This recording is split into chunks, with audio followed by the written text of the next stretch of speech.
So good evening, everyone. Welcome to the Town of LaGrange Planning Board meeting for May 27th, 2021. This virtual meeting is still being held under the auspices of Executive Order 202.1 issued by Governor Andrew Cuomo of the state of New York, renewed on April 6th, 2021, as a way to remain in compliance with the stay home, stay safe mandates while continuing to carry out town business. In keeping with this order, this meeting is being recorded, and the recording will later be posted on the town website. This meeting and the public access procedures by computer and telephone have been announced on the town website and referenced on the town electronic message board on Stringham Road. The public should be aware that public comments are only permitted during the public hearing portion of the meeting. I want to repeat that. The public should be aware that public comments are only permitted during the public hearing portion of the meeting. There will be two public hearings tonight, and I'll go through the public hearing protocols when we get to that point in the agenda. So before we get started on the main point of the agenda, I would like to point out that one of our members, Paul Basalia, is feeling ill this evening. So Al Rabasco will be a voting member for this evening. The first order of business is the minutes of the April 22nd, 2021 meeting. And is there any comments or corrections that we need to make to the April 22nd minutes? All right. I move to accept the minutes. Dennis, thank you. Second? Second. Stacy is second. Stacy. Okay, all in favor? Aye. Is there anyone opposed? All right, passed. So the first public hearing, before we start that, let me read my protocol.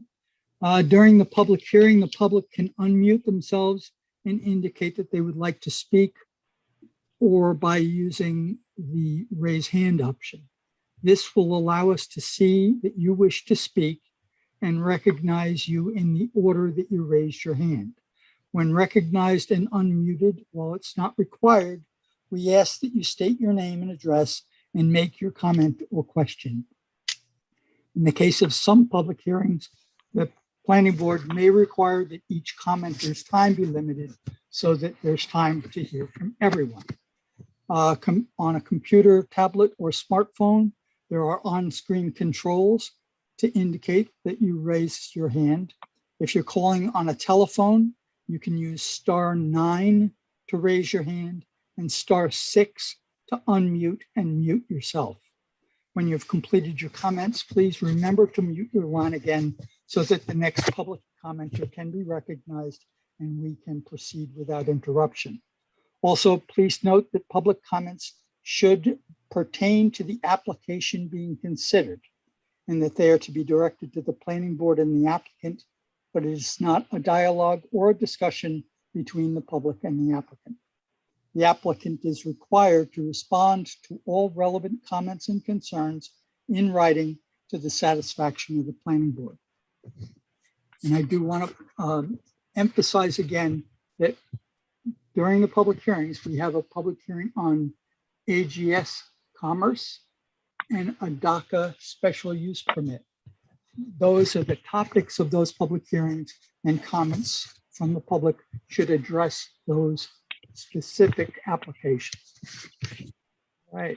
So on AGS Commerce, this is an amended site plan application for conversion of the existing 20,200 square foot office manufacturing building into a warehouse to support existing gutter supply business, and the construction of an additional 20,184 square foot prefabricated metal building for additional material storage at 19 Commerce Street in an industrial zoning district. Chris, Back- just my, can you check, Jennifer, can you check the waiting room to see if Mary finally got on? Okay, thanks, Chris. Yeah, she just did. Yep, she is. Oops. All right, thank you. So in September 17th, 2020, the planning board declared lead agency in this. It is an unlisted secret action. And while you may recall, the planning board may recall that we previously adjourned the public hearing on this topic that was opened last month.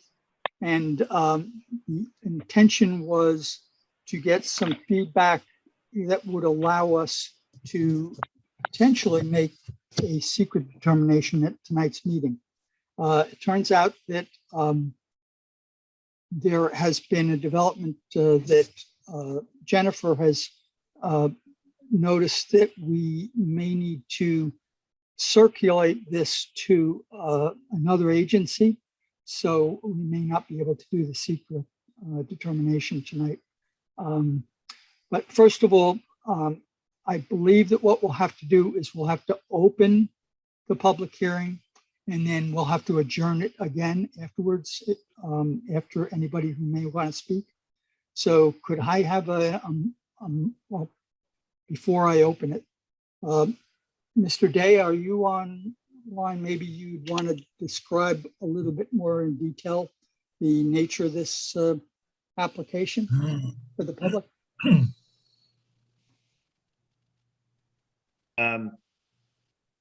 Really what this application is, it's a site that's already pretty much developed, and the applicant is actually looking to propose a new structure here and to utilize the site pretty much the way it's been used. And we're basically presenting it tonight, and I apologize, I'm not as well versed as my partner who's away today. But I do understand there's an issue with SHPO with respect to the site, but I gotta say, knowing the site, it's been developed, and I don't really see that there would be anything coming from SHPO on this, since the site is pretty much paved. So Right. I'd leave it to the board. I think, Mark, that it's just a tidy up. So it's, you guys submit to SHPO, they send us a letter back saying everything's fine. It's just one of these things that the mapper is starting to put on every single EAF, is that they're doing turtles, bats, and they're doing the historical across the board, even though it's probably nowhere near. So we just need to verify, and the only way to verify is through the actual agency that you're supposed to do it through. Understood. So maybe that's something you guys should think about when you're making your applications. That's one of the things that you're just automatically going to go do, because I know we used to do it a long time ago. So it might be something you just automatically do when you start one. Understood. Okay. So, excuse me, could I have a motion to open the public hearing? Motion to open. Second. Randy, motion. Mary. And Mary seconded. All in favor? Aye. Aye. Anyone opposed? All right, so the public hearing is now open. Anybody who wishes to speak on the AGS Commerce application, please raise your hand or unmute yourself and request to speak. I move to adjourn the public hearing till June June 24th. 24th. Yep. I'll second that, Mark. Mark, all right, all in favor? Aye. Aye. Anyone opposed? All right, so it's carried. Yeah, I think we're going to have to wait for this, and, and I realized that the getting a neg deck at this point would facilitate, I believe, the Department of Health approval, but No. it was a DCDH in the application. Anyway. Oh, there's the, also, Chris, we had quite a few outstanding things that we couldn't find. yeah, but were they relevant to the secret determination, or was that just for the final resolution? Let's see. Actually, there was a question that someone wanted the disturbance to actually be surveyed to make sure about SWIP. So that's part of stormwater. Was that And Wanda, or was that Grace? let's see who that was.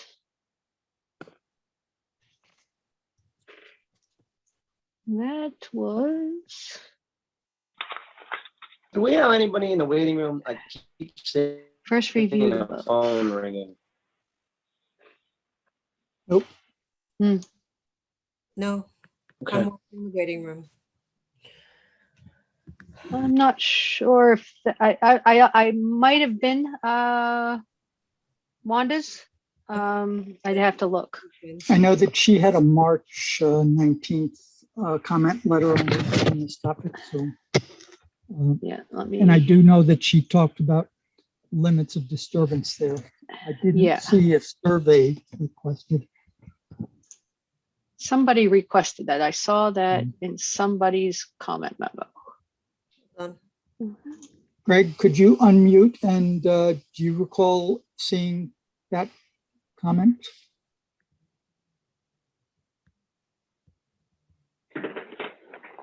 Oh, here it is. It's Wanda's. It's number 1. Okay. It says, prior to construction, the applicant will be required to have the limits of disturbance surveyed and delineated by, okay, so it's just by a silt fence. So that was it for that one. So I guess that was that question. Not prior to planning. No, that one, originally it was because it was so close, it's 0.9. Mhm. So it's so close to the 1 acre. So that's why it was, excuse me. So it's going to actually have to be surveyed prior to, because it's so close. So it's Stacy, not for this. Wait, Stacy, what was the prior date to of that? what? This one is April 11th. Thank So you. it says prior to construction. Okay, The so applicant it's not- will be required to have the limits of disturbance surveyed and delineated by a silt fence to ensure that the disturbance remains below 1 acre. Okay, that's so not that's till not then. part of seeker. That's not now. No. So let me see. All right. Okay.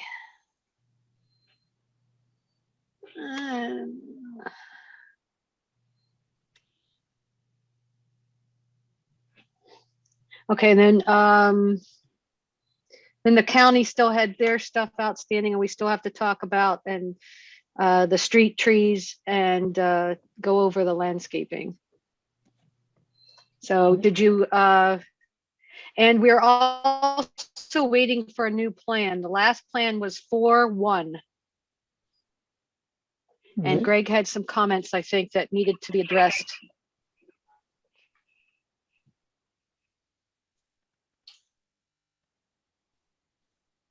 I think, Eileen,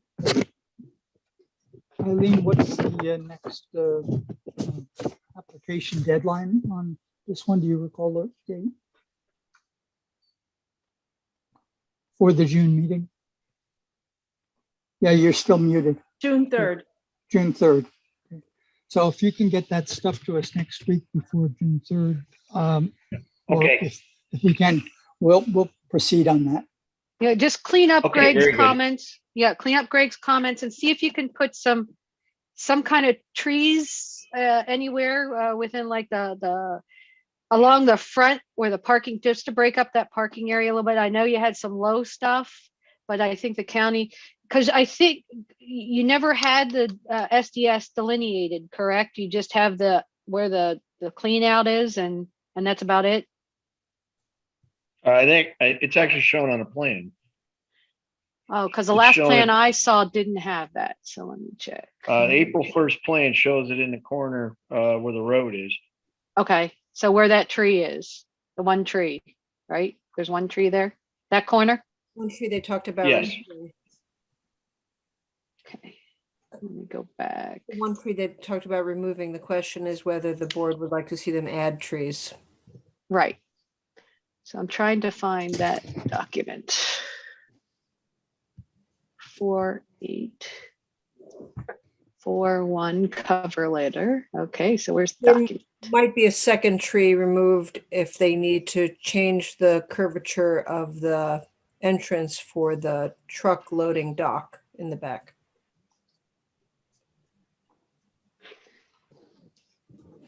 We can go over this, Mark, if your office calls me. Yeah, no, we can do this offline. I don't think we're going anywhere tonight. And did you have I didn't see a refuge place, for your trash. Did you have a dumpster location? To So be just check honest that. I with you- didn't see that. Okay. Okay, let's see. Still don't see SDS. And of course they don't think get it's on- there. It's on the front sheet, I think. That's where I'm seeing it. Yeah, I've got it's the one with the two on it, right? The befores and afters. Yeah. Or what's There's- on Well, top? there's one on the front sheet. It's on the front sheet as well. It's on the cover sheet. It's in the, Okay. it's in the, so,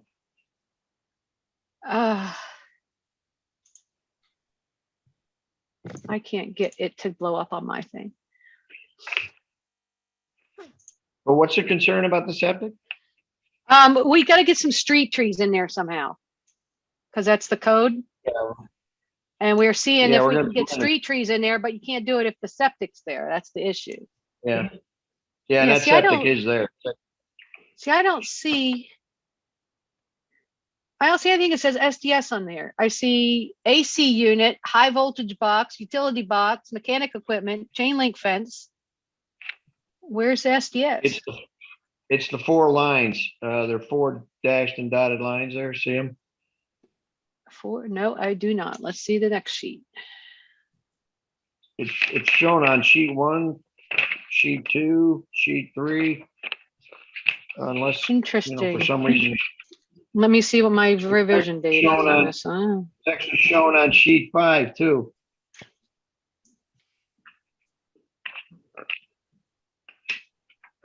I'm trying to find the revision date. My Should be right revision above our date on title. here. April 1. Okay, I have April 1, 21. And I do not have an SDS on my map. So what? Go figure. Could you have changed the map and forgot to update the number? Because you did send us a cover letter on 5/6, but I never got a plan with 5/6 on it. The plan still had 4/1 on it. I like I said, I can't speak to it, but Yeah. it's actually so- shown. It's all right. Hold on. It's existing OWTS 4 laterals at 60 feet each. It's shown. I can share my screen if you want to try it. But Yes. Can you do it's- that, Chris? Yep.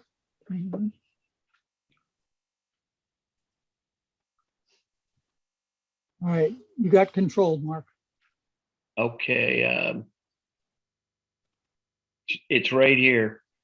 See this existing Yeah, OWTS? yeah, that's not on my map at all. My map's blank right there. Okay. So It's also on. If we go to the next sheet. no, just leave that one up. So All right. yeah, show it again. That Because we're looking, set, Stacy, that you have. you have the one I have? The one that's in the public server. Yes, that's the one I have. So yeah, Yes, and it definitely, let me see, there's, go over just to where your references are, to your, where your revisions Oh, are, to- Mark. Yeah, go over the revisions. Does it say? Yeah, April 1. Yeah, see, that's what mine Yeah. says, and it doesn't have that at all. So, possibly there was a revision done and it wasn't, because the cover letter said 5-6 on it, but the map was the old map. I think our layers, Okay. our layers aren't showing exactly what your layers show. There might be layers on and off. Yeah, so you might not have turned that layer on when you sent it to us. I think that's what Well, Brian told us the if- last if- time that layer wasn't on when he sent it to us. when he printed it? Okay. All To right. send it to us. No, electronically sent it to us. When he electronically sent it to us, he didn't have that layer on. Okay. Well, Okay, so yes. So let that's me, where it is. And yep. So let's just look. So there was something that said a tree was to be removed. I don't see, it looks like that tree is staying, the one on the corner. hang on. We're looking at the existing conditions plan. Yeah. Let me see.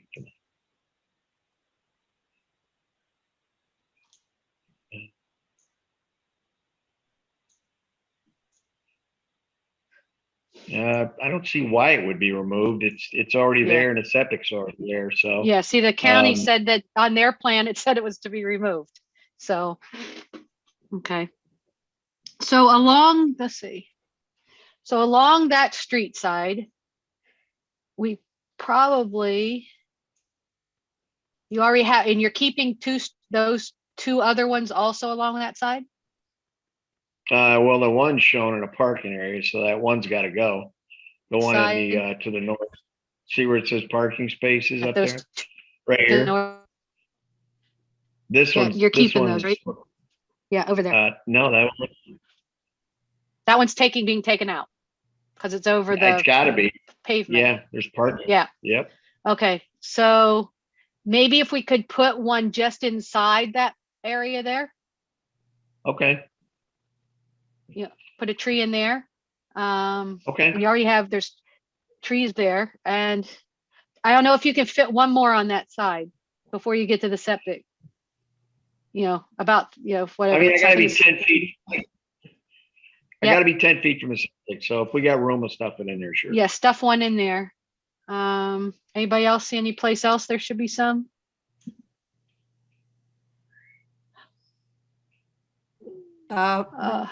North of the SDS could probably handle another. Yeah, he's going to try to put 3 trees in that side. Yep. And what about in the front? What do we have? You got some low stuff in there. So I don't see that. So I can't see because you'd be able to see it. Eastern White Pines. What's the next word after Eastern White Pines? Something berry. Winterberry? It's Or winterberry dogwood? and silky dogwood. Okay. I mean, And the these are dogwoods 15 is to here. 18. The dogwoods are 15 to 18 feet. So Yeah, that's why I just couldn't read them from here. That's all. Okay. I'm only looking on an iPad, Mark. It's hard. Oh, okay. My big screen is what I have. My iPad is what you're showing. Okay. So anybody else have any comments on the landscaping for that section before Mark goes? Oh, Okay. So see what you can do about those street trees on that side, and Okay. and then we'll have everything fixed up for next time. Okay. Will do. Thank you, Mark. All right. So I got to stop sharing. Yes. Yeah, I can take it away anyway. There we go. I don't know if I was being heard or not. Can y'all hear me? This is Greg Yeah, Bowman. now we can. Now I can. Yep. Okay. I think I had my phone on mute and then the Zoom on mute, so it was double muted. The trash enclosure, it's on the southeast corner of the property, so it would be near the Industry Street intersection. Okay. So in the And front of the and then building. there's a detail. Well, yeah, in front of the new building, to the left of the new building. Okay. and it's shown on there, and then there's a detail for it. It's got Is brick it that columns little, and- is it right next to the 254.5 spot elevation? Is that where it is? hold on a second. I closed- Yeah, it is on I the closed southeast it. corner. Yes, it's right next to that 254.5. It's Okay. Okay, I more- see it now. It's, Okay. And and does then he have there's a a detail for it.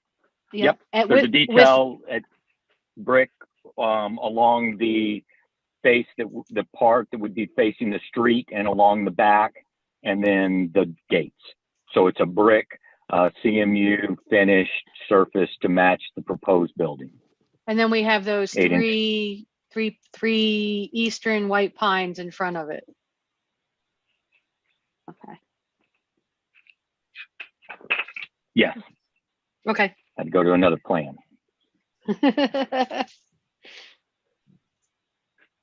Yeah, the lighting landscape. Yeah.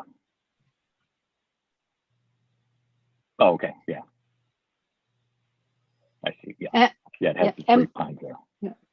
And my only other question is, I think since the county brought up the question of the area variance, I think we should just have the ZBA clarify exactly what they meant, since instead of us trying to guess what they meant.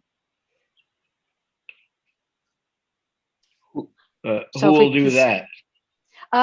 Chris will send a memo to the ZBA and Okay. ask them to clarify. Okay. And just for our records, so we know what we're doing, what we're going to be approving. So I don't want the county to come back and say, hey, you didn't look at this, or hey, what about this? We are looking at it. We want our ZBA to clarify, and then we'll go ahead and make our decision from what their clarification is. I'm sorry, since I had myself muted, I'm going back a step. The other thing that was on here, because I had it in my comment letter, the issue was the applicant is indicating that there's 1.4 acres of disturbance based on their plan and line type.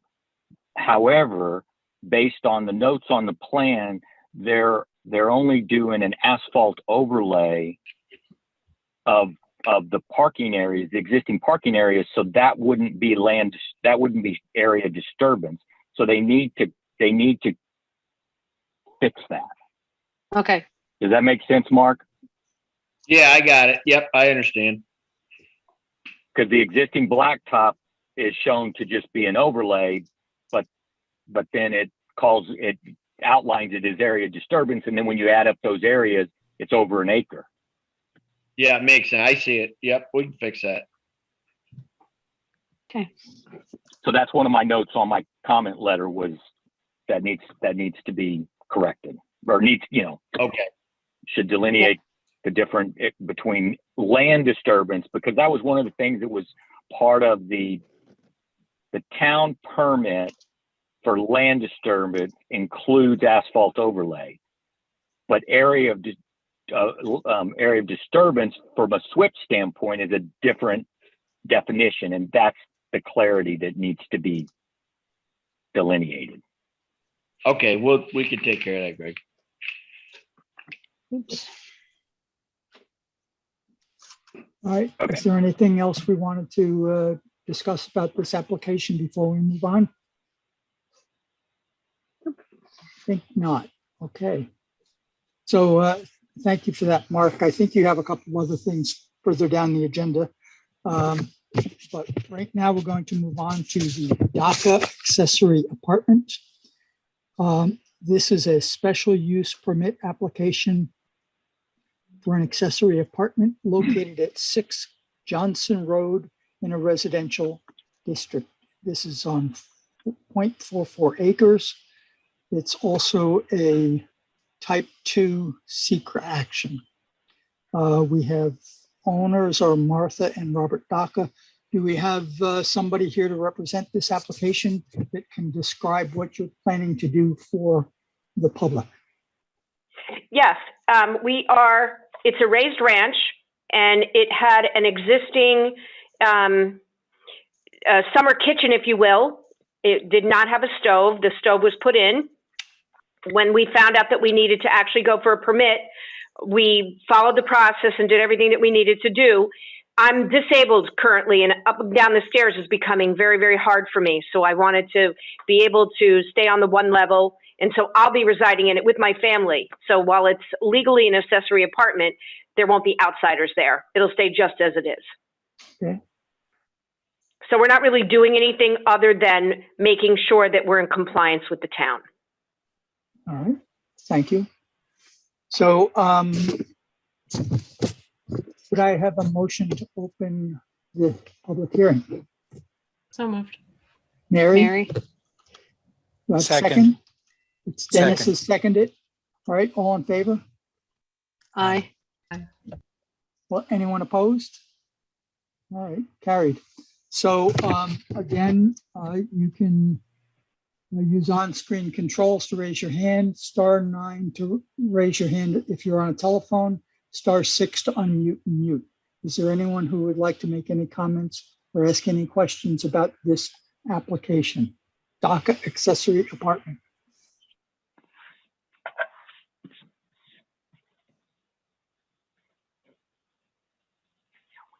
Motion to close public hearing, Mr. Chairman. Mark? Thank you. Second. Dennis seconds. All in favor? Aye. Aye. Anyone opposed? Carried. Okay, so does the planning board have any questions that we would like to go over? I've looked at the plans that are out Yep. there on the public server. So I had a couple questions. I didn't see the outside door. Is that just through the garage? No, there's a separate egress that is on the back side of the house. Okay, It's existing. okay. I just didn't see it on, I see stairs. That's the back side, correct? The stairs side? Or that's the front side? That's the front side. Okay, so the back side would be where it says living room. And Correct. where's the, And the door entrance into the living room. Is that a Okay. sliding glass door back there or a regular door? Regular door. Okay. and Mark, want to give your usual spiel about what you want on the building? We'd definitely like to have it posted outside the front of the structure of your house. A sign stating the stairs are in the back to an accessory apartment, livable space up the stairs, if you don't mind. And we also like it highlighted that there's now 2 kitchens in the structure, in the home. Okay, so I'm a little bit confused. There's no stairs to go upstairs. The door is on ground level, and it just goes right into the living area. Okay, so if you could post a sign out in the front that there's a door in the back with access to an accessory apartment, I think that's very Sure. important. This is for 911 for fire Correct. Yes. protection? Thank you. Not a problem. Thank you. And you're obviously not changing the address, so they need to know that the address stays the same. It's not going to be like a apartment A, A or B. The No. structure is all inclusive. Correct. No change to the address. Thank you. And since we don't have maybe I can look on parcel access. So you have where the garages are. So your garages have the cars in them? Or is all your 4 parking spaces outside? You can use the garages to park in. We don't Okay. particularly because we Okay. have, shelving and Yep. whatnot in place, but they certainly can be used to park. Okay. Yeah, I just wanted to look at because you're required to have 4 parking spaces per code, and I was just checking to see, Yeah, I because think we the don't have them. The driveway would probably hold 6 on its own, but then the 2 garages are both available. Okay.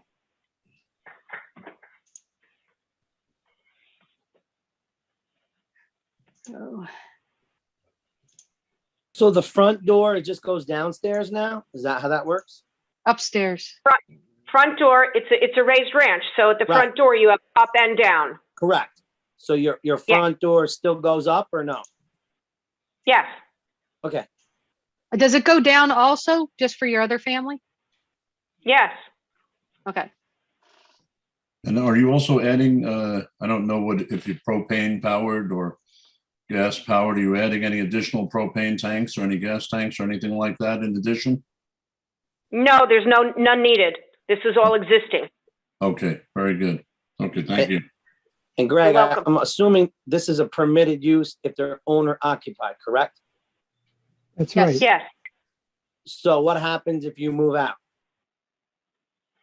The new owner has to come back and apply. Right. Right, so Yep. the apartment has to get removed? I mean, how does that work? No, they can leave it, but the next owner has to apply for the permit, or they have to remove it. Got it.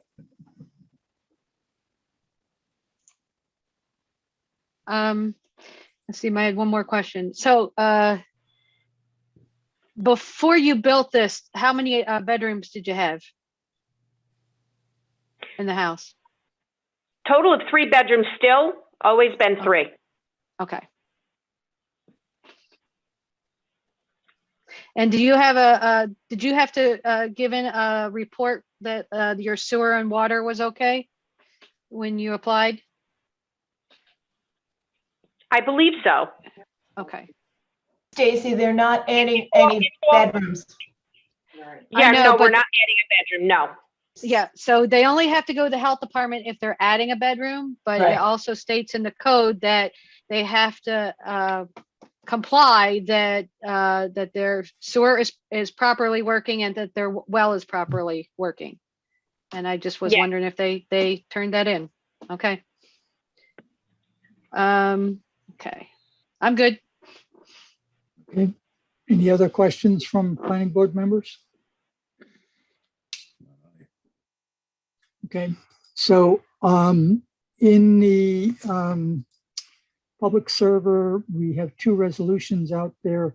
The first that we should probably take care of is that I mentioned this is a type 2 secret action, and there's a resolution basically that says that the planning board hereby classifies the proposed project as a type 2 and declares that no further review under secret is required.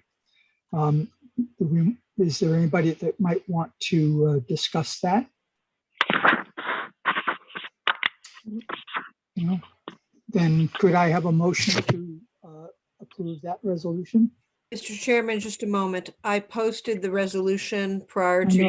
approving the revised EAF from Mr. and Mrs. Daca, so I will add the date onto the resolution when we find. Right. Could I have a motion to accept the designation of this as a type 2 action? Planning So board? moved. Stacy, do I have a second? Second, Mark. I think Mary beat you on that one, Mark. That's okay. Mary, you got it. No, you give it to him. It's all good. All in favor?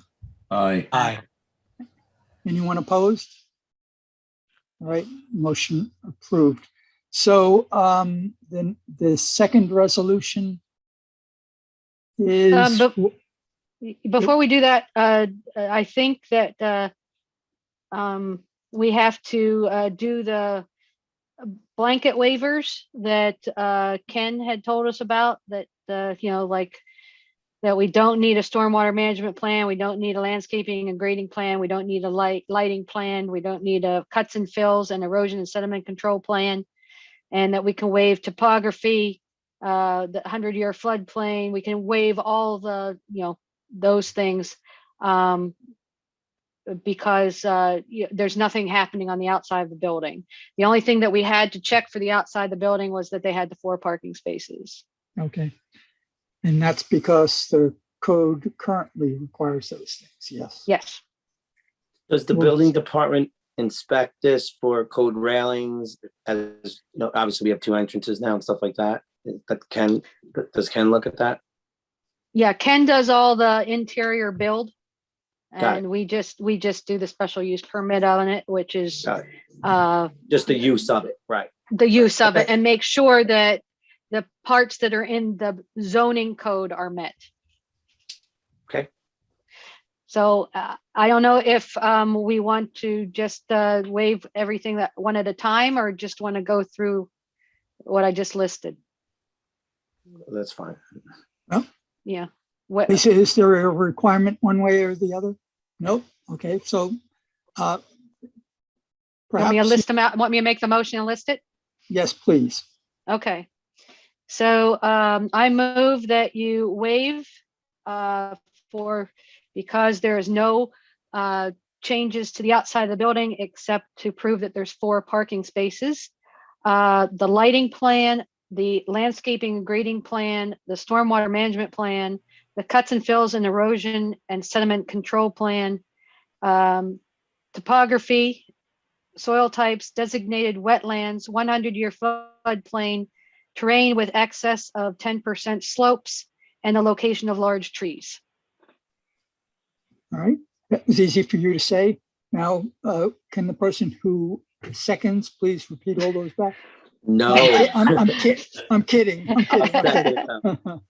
Could I have a second for that, please? I second it. That's Al. All Yeah. in favor? Aye. Anyone opposed? All right, carried. So now we can. Okay, now you can do the resolution. Now we can do the resolutions. So let me come back here. I guess I could read this one. Whereas the town of LaGrange Planning Board has determined that the proposed DACA special use permit will not result in any large and important impacts, and therefore is one which will not have a significant impact on the environment. And whereas said special use permit is a type 2 action pursuant to SECRA, therefore no SECRA determination is required from the planning board. And whereas the town of LaGrange Planning Board has reviewed the special use permit prepared by the applicant and has determined that the proposed action is in accordance with the code of the town of LaGrange. And whereas the applicant is proposing to add a 1-bedroom accessory apartment in the existing single-family residence on subject parcel, meeting all zoning requirements of the town of LaGrange, and therefore be it resolved that the town of LaGrange Planning Board hereby grants a special use permit approval for the Phoenix Oh, you know, Yilmaz. apologies. I thought I What? revised that. No, okay, so for the DACA special use permit located at 6 Johnson Road in the town of LaGrange. Can I have a motion to approve this resolution? As long as I don't have to repeat it, I'll make that motion. Very, very good. Thank you, Dennis. And I'll second that, Mark. Mark seconds. All in favor? Mark, you do have to repeat it though. Lighting, landscape, topography, 100-year floodplain. Wrong large one. trees. Okay. How am I doing, Stacy? Oh, Good. good on the other one, yes. All right, so calling the motion, all approved? Aye. All aye. Anyone opposed? All right, motion is carried. So you have your special use permit for your accessory apartment. Thank you. Thank you for coming. Thank you. So our next order of business is, again, back to you, Mark. This is a partner rentals. This is the amended site plan and special use permit application for construction equipment rental business and storage yard, including the use of an existing 3.067 square foot commercial building, 1.027 square. Is that 1 point? That's 1,027. I think it's 1,000. Yeah. I couldn't be one.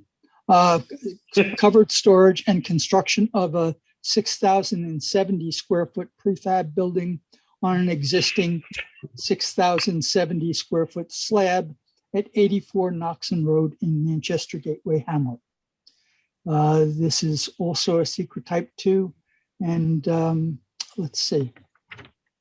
Let's consider, I believe that there's a couple of things I know that we also can realize that bordering this property on the rear is the Dutchess County Rail Trail. So although it's somewhat unusual, I think what we want to do is to have this referred to them to see if they have any comments concerning this, since it is adjacent and abutting.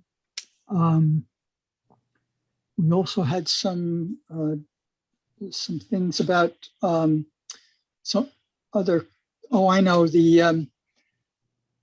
we have the response from the Dutchess County DPW in email format, but what we are going to do is request that the DPW provide a more formalized letter to your firm and copying us so that we have that for our record. It's kind of just closing the loop on that. So to be clear, are you're the town's going to ask, or do you want us to ask them to formalize it? Well, it would probably be helpful if you did that, since Brian was in contact with the appropriate people in DPW, and I don't think we're asking them to change anything about their response other than to just provide it to us in a more formal way. Okay, we can do that. Okay. See. And Mark, Yeah. I think he only had them look at the entrance, but we're going to be putting in a paper sidewalk because it's Gateway Hamlet. So we just want them to weigh in on that paper sidewalk. Okay. Okay, so that's the other main thing, because you've Okay. got, and we've got all our infrastructure, there's water and sewer running in there too. So and then we're going to try to put a sidewalk because it's Manchester Gateway Hamlet. So it's going to be a paper one though, the kind that only if the town board asked you to build it. Okay. Yeah. All right. So we'll ask him to comment on it as well. Yeah. Okay. Now, the other thing that I know, Stacy, you and I discussed was that directly opposite is Fireman's Way, which is a town road. Private. And, it's private. It is private? Yep. So there was a discussion of whether we needed the town highway to weigh in on this. But if that's private, I guess there's nothing in there. All right. Greg had told us about this before. Greg, are you still muted? Where'd he go?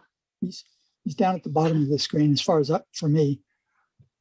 He's not on my screen at all. He might be muted again. Unmute yourself. Greg.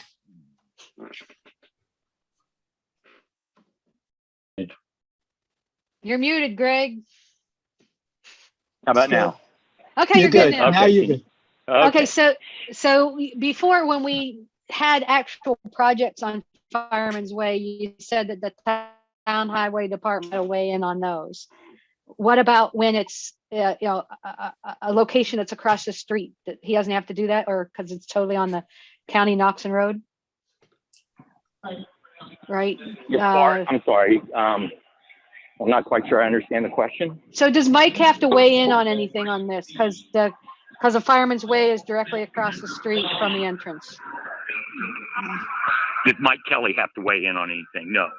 Right. Okay, great. That's all we wanted to know. No, because it's not a town road, it's a county road.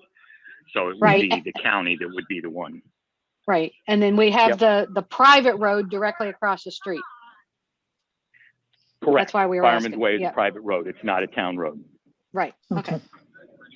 Greg, how much room does a 53-foot tractor trailer need to circle around? Typically, I mean, I thought they provided us with the turning movements, but I don't have that. Okay, I Typically- just was wondering, because Unfortunately, it just seems a little tight. We have the same thing. It's all in AutoCAD, and there's auto turn, and you just plug in the size of the tractor trailer and you turn it on. But we don't have templates anymore. All right. I mean, all Mark, done is electronically. a tractor trailer going to be able to do it? Because you can't be backing in off Knoxon Road, right? No. I mean, because I think you've only got less than 100 feet, right? Parking lot to the building.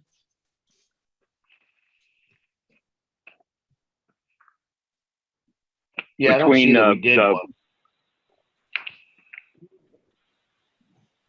All right. Mark, were you answering? Or were you, Greg? Yeah, I'm looking through the plan set. I don't see a vehicular movement plan. There's a vehicular. I thought there was a vehicular movement plan because I commented on that because it's overlaid over the lighting plan. Yeah. And so it's Oh, very maybe you're right. difficult to review. And Yeah, it's I couldn't also tell. it's also overlaid over the architectural review.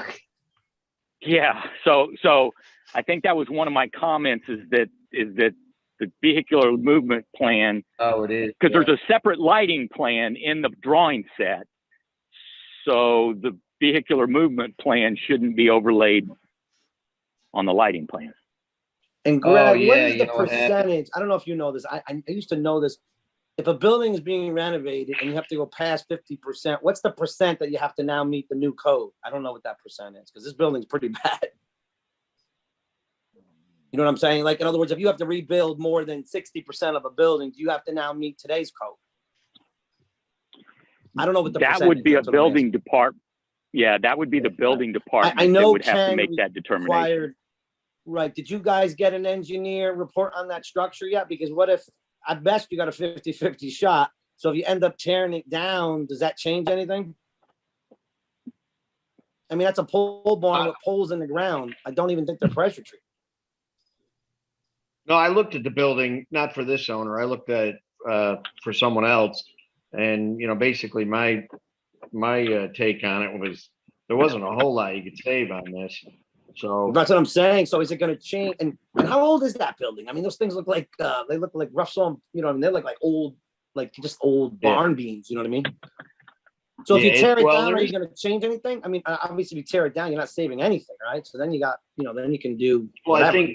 I think the idea would be to use the slab. Okay. But in any event, it doesn't matter the percentage. I mean, you'd still have to meet current code with this. Right.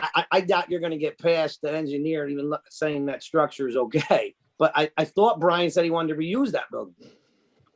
I think they're reusing pieces of it. You're not going to be able to reuse all of it. It's just there's portions of it that are too far gone. Right. I mean, that's what I thought. I mean, I also thought that building. You know how old that building is? No, it's corrugated. Well, because metal, so obviously it a could pole be. barn pole in the ground is 50 years usually, right? I mean, that's the warranty on almost any, right? 50 years on pressure treated of any kind. Yeah, well, I don't think I think that building's more than 50 years. Al, a lot of that goes out the window. Al, a lot of that goes out the window now because there was a serious fire in that structure prior. Well, that's what I'm saying. So I doubt that building is even going to be standing, but I understand that. So you would just reuse the slab, so everything stays the same. Your grades, everything, because you're not going to tear the slab out. Right. I mean, right. We're not doing the architectural. There's another firm that's doing that, but I mean, based on what I have seen on the building, and I'm not intimately involved in this project with our firm, but I mean, I've seen the building, and from a structural standpoint, yeah, it needs some TLC. Yeah, I mean, it's just an old, it's like an old. I mean, I think the building's probably, I mean, it definitely is over 50, I think, anyway. But The parcel viewer says 1970. I don't think that building's. Yeah, that's over 50 years old. Right. 51. Okay. Right. So that in itself, and definitely, I don't think that meets today's code. But I think the planning board should definitely do a site visit at this parcel. I'm up for a site visit. The other thing, so I didn't see on there whether that was to be. I know we're using the slab in the front, Right. but the back one, the building that's in the back, I don't know about that one. So you just clarify that for us, Mark, okay? Yeah, I will. Whether it's just a slab or the building. And are they going to and- have that Yep. answer like before this process is over or no? In other words, is that coming soon? Oh, it's gonna What- have what to, answer? because otherwise on the plan, they have to write to be removed. Move. And Mr. Chairman, is the applicant going to the rail trail to discuss this project with them? Because this is an pre-existing fenced-in structure that's been there prior. Right. Who's going to Actually, do Mark, that? it wasn't fenced in before. Oh, that fence was not there in the. in the There's no back there? fence. No, Okay, I thought there was a fence there. nope, So no fence in the back. the applicant's going to the rail trail to discuss this? No, what we're going to circulate to them. We're going to circulate to let them know Yeah. about it. They may choose to, I haven't heard of them responding to anything like this before, but maybe that's because Yeah. they don't know about it. Gotcha. Oh, and it's not circulate. The technical term is, we're going to refer. Refer, okay, Yeah, refer it Thank to the you. county. Thank you. The other question is, I don't know if you can answer this, Mark, so it just needs to be answered before the public hearing that we're gonna set. Is the building actually, because one plan shows gray and the other plan shows white. So we just need to know what color it's gonna be. Okay, we'll put that together. The code doesn't really allow metallic colors, so, and I have a feeling it's white because that's the partner rental signature look in its other building, red and white. Okay. Also, it appears that they are pretty much scrapping the existing building because they're showing in the architectural renderings a very different facade, at least for the existing structure. Yeah, but I thought he said they were trying to save the back. I can't get this smaller. Technically, they only have to keep one wall, right? Isn't that how it works? For to reuse. Yes. I don't know. Well, I don't think we have a Right. problem for reuse, Yeah. right? I mean, is that what the, They're reusing the slab. We know Right. that. Right, and I thought that They has to indicate be- that the rear building is to be reestablished, Yeah. I mean, whatever that there's means. not an issue if they tore it down to rebuild, is there here in this case? I thought if you don't keep up one wall of some sort on top of the slab, I thought then it becomes a whole nother application. Well, I think if it like in a situation where say it's zoned for an acre and you only have a half acre, that would be what they do. You know, they leave a wall, right? And then they say it's a repair. But in this case, I think it's a zone. He's got plenty of land and everything. In other words, he complies. He just got to build the code Yep. anyway, right? In this case, right? I'm pretty sure he complies. But yeah, I've Right, seen so that done a the lot. one wall is pre-existing, non-conforming kind of an issue, which is not the Right. case here. It's not the case here. Basically, he's going to have to meet code anyway. He has plenty of land. He meets setbacks. He meets all requirements, correct? Correct. And he came to the planning board. Right. He came to the Yeah. planning board. So basically, I don't think in this case, he's just got to decide, yes, this thing fails. We're tearing it down and building a new one. He has no issues that he has to leave the existing wall up if he was a non-conforming issue. Correct. All right, so I think the only real action that we're pondering tonight is setting a public hearing for this. Is there anything that we'd want to discuss further before we go ahead with that? The intent would be to set a public hearing for partner rentals amended site plan and special use permit for June 24th. 24th. Can I have a This motion? is Greg Bolner.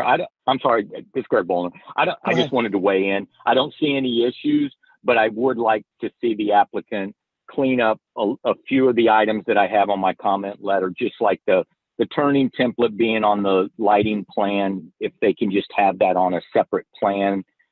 But I think there's time for him to make those minor edits. But I think it would be good to have a cleaned up set. Eileen, when would it have to be into the town for the public hearing? June 3rd, was it? Well, June 3rd, they would have to have a submission in to reflect the changes you want on the plans, yeah. So they'd have to have it in by Wednesday. We could Yes. do that. I see what happened they left some layers on that kept the lighting going, but there is a vehicular movement plan there. Right. It's just a matter of turning the lighting plan Layers on. layers off. Yeah, now we can probably see Yeah. what that is, right? I just think it would be cleaner for the public to view. No, absolutely. It's hard for me to read. So I concur. Oh, if the public hearing is set, then I would be doing referrals, sending out the plans to all the different agencies that I am told to. So I Okay. might want to ask Jennifer or whoever that I get that guidance, so I know that I'm sending them all to all the people that in agencies that need to go to.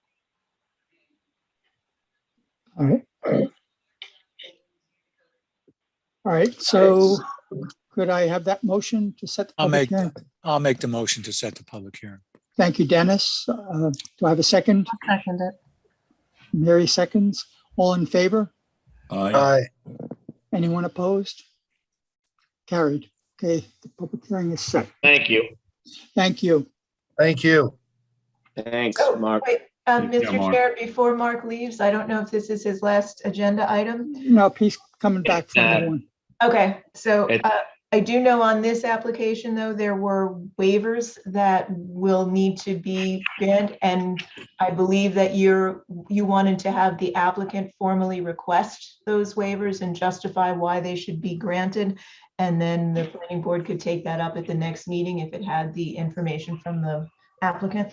Right, that was in fact discussed at the last planning board meeting, and one of the things that we decided at that time was that we didn't feel comfortable with approving those waivers before we actually got to the public hearing portion, because we needed to make sure we hear what the public has to say. So, yes. So to be clear, we're going to make those requests to the planning board Yes. Yes. at our next submission on June 3rd. On the cover letter. Yes. Right. Okay. Okay. So he made a parking spaces request. He made a curb and landscaping. Whoop, I lost you. Request. Doing. I didn't hear what Stacy said. She broke up. Yeah. Yeah. Maybe I can, Stacy, you're breaking up a little bit, but I think it was about Yeah. street trees, requirement for parking in the rear, landscaping in the parking lot, and Manchester Gateway Hamlet architectural standards for traditional Hamlet architecture. I think that was it, wasn't it? Yeah, but with the sidewalk, can you hear me yet, or am I okay? Now, Yep. okay. Okay, so with the sidewalk, when you put the paper sidewalk in, you're gonna be taking trees out over in that other area. So you have to show street trees there for when the paper sidewalk is built. So it'll be a note for the sidewalk and the trees when that section is made. So for now, there will also be a note on that those trees that, you know, we would waive trees for now, but we're able, the trees have to go on, if any sense. You broke up, Stacy. I missed And that. we're frozen again. She's Yeah, got I auto can't, tune turned on. I'm having a lot. I have a lot of issues at my house right now with my Wi-Fi. Okay. I'm We gonna can find tell. Wi-Fi. Okay, so I'm going upstairs with the fingers. So when you put the paper sidewalk in, you're going to be taking a lot of you're going to be taking some of the trees out. When you put the real sidewalk in, you're going to be taking trees out on the portion to the north. So on your paper, when you do the paper sidewalk, you also have to show paper street trees. Okay. Okay, so there's going to be a note on the plan saying that and we have a standard note for this, that when the town board decides a sidewalk needs to be built, you're going to build it, and then you're going to add these particular street trees. But we'll also have a thing a note on there that says that we don't have to. I don't know. That's a question. So that's a great question, I guess. Does he then have to have a waiver for the street trees until the sidewalk is put in? When it is. Greg, you on there? Yep, he's unmuted. So I don't know if it's a note or something that says that we waive the street trees for now until the sidewalk needs to be put in, or it's just, stays there as a paper sidewalk. And then we have street trees, so then it meets the code. Paper street trees. I think can you hear me? Yes. Now we can. So I think if you're saying that they need to show the sidewalk on the plan as to be built with a note, and then they would show some street trees that would have that same note. I thought that is what you're trying to say. So I don't know that you would need but yes, you would need a waiver to not require them to put the street trees now. Right. I think the question is also whether it requires a waiver if they're looking not to put the street trees in when they put the sidewalk in, because we agreed that it is abundantly landscaped already and the street trees would not be necessary. I think if the planning board provides the waiver clearly now that they're not required to do street trees, and they don't show street trees with a note on the plan saying they're going to do them in the future, then that waiver's done and there's no future waiver needed. Yeah. Okay. There are two other waivers that are requested that don't have to do with the architectural review, and they include, and they're on the drawings, and they include, on page 1, they mentioned the waiver, oh no, not on page 1, sorry. On page 1, the waiver of 39 parking spaces because of the specific use on the site, that there would be instead 12 spaces, 11 plus 1 handicap. And this other waiver was the waiver of section 240-42E. This is on the first page, of internal asphalt pavement and curbing requirements due to the unique nature of the use. So Mark, what you can do is have those things that are on the first page of the plan also put into the request for waivers. Okay. And it depends on where we put this sidewalk, whether, does the street trees have to go between the sidewalk and the road, or does the street trees have to go between the sidewalk and the setback? You have to check the code for that. Because if it's between the road and the sidewalk, then you'll need to show paper trees. Sidewalk and the road. I thought we just agreed that we didn't have. I thought we just eliminated the waiver for this. So if what I'm saying is they're not street trees. So has to be a planning board decision. Okay. So we're not going to do that until you show us where the sidewalk is. The sidewalk have to go between the sidewalk and the street. Then really you should put them in the paper trees. We'd be happy to put in paper trees. Yeah. So that's what I'm saying. So see what the code says for that and see if we need paper trees. All right. I think from a standpoint of DPW, the trees and the sidewalk need to be outside the right of way. Yeah. They won't accept it in the right away. No, neither. Yeah. I just making that note. So to me, to try to you're putting the sidewalk quite a ways back if you're trying to get the trees in between the property line and the sidewalk. I don't know that the code speaks to that specifically. I will check that, but I can have that information before the public hearing so that the planning board can make a decision on the waiver. But I think that it would be difficult. You'd really be pushing the sidewalk back quite a ways on the site if you were trying to get the trees, because you wouldn't want the trees right on top of the sidewalk. You'd want 5 feet or so from the trees to the sidewalk. So now you're pushing the sidewalk 5 feet back on the property or more, 6 to 8 feet, which then is going to put it 15 to 20 feet off, probably closer to 20 to 25 feet off the edge of pave. Right. That makes sense. Which setback in the code isn't even that much Right. for the buildings. Well, I mean, it's just the edge of, it just. So nothing I makes mean, sense if here. it was Anyway. more of a traditional situation, the trees would typically go in the right of way. But the county's not going to let you put trees in their right of way. So you're looking at having to really set it back quite a ways. Yep. Right. And Mark, all that has to be submitted by June 3rd. Well, most of that is just listing the waivers on the Right. submission letter. So it Right. should be good.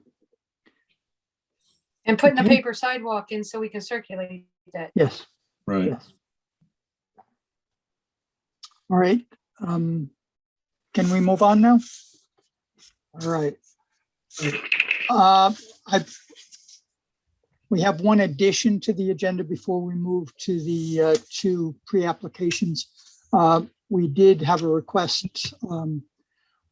We should have had Red Wing Properties subdivision application on the agenda. It's a 3-lot commercial subdivision, and all that we really need to do on that one is just declare lead agency. Is there any discussion that we want to have about that? All right, so can I have a motion to declare the planning board the lead agency on the Red Wing Properties subdivision application? So moved. It's Dennis. Mary seconds. All in favor? Aye. Anyone opposed? Okay, carried. We are lead agency. All right. So the next application is first of two pre-applications. This is the Sunset Hill Road subdivision. It's a subdivision and a lot line realignment to realign the southern property line of lot number 1, realign lot lines on lot number 2 to support the existing house on 20 acres and create a 55-acre building lot referred to as lot number 3. So is there someone here to talk to this application? Me, Mark, Oh, again. there you go, Mark. Okay, so the as you stated, it's a lot line realignment and an actual subdivision. We're actually moving 2 lots to support, as you mentioned, one of the existing sites, and we're also, as part of this, creating a separate lot which will gain frontage off of a remote part of the road. And we're basically just, I think tonight's our first time in front of the board with it. It is. It's a pre-application discussion.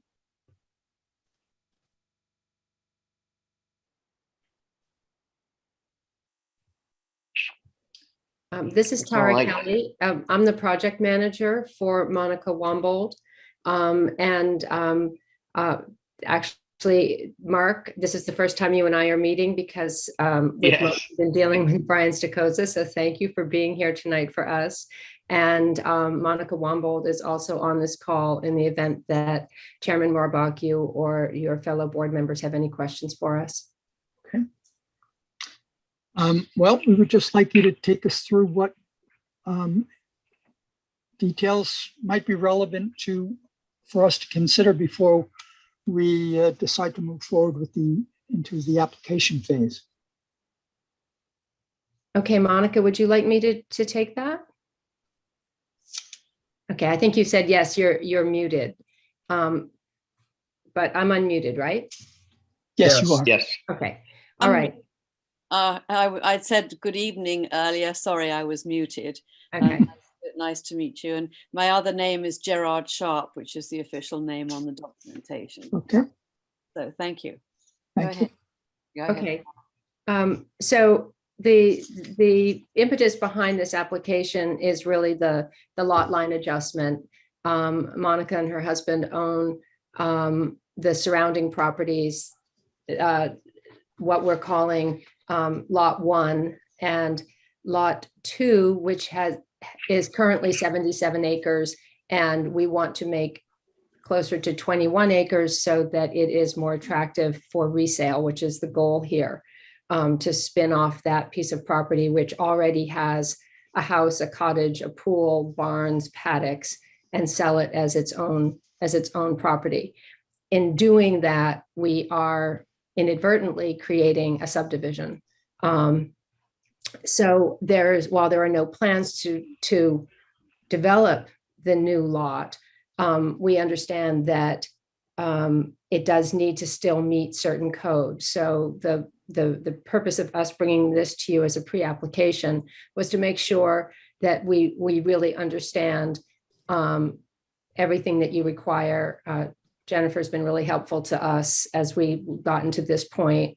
And just sort of let you see what it looks like. I'm assuming you have the materials, and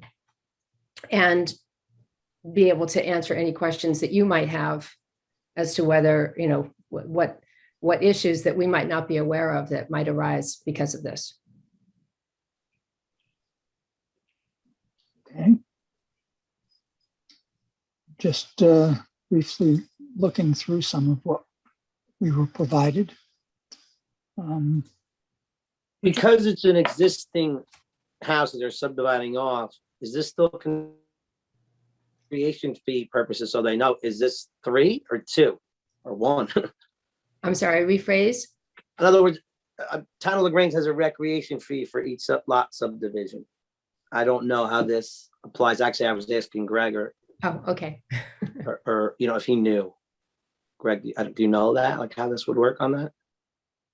I think it's based on the creation of new bedrooms. New bedroom or new lots? Recreation fee is based on lots, I thought. It's typically based on the creation of lots when it's single family.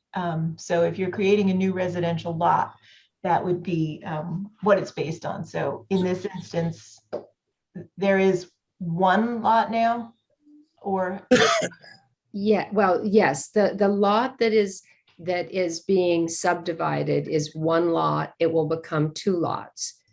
This application is also a lot line adjustment because the southern boundary and eastern boundary of the existing 77 acre parcel will move slightly. So that's the lot line adjustment part. And then there's a creation of a new lot. So Al, to answer your question, there's a creation of 1 lot. So there will probably be a rec fee for 1 lot.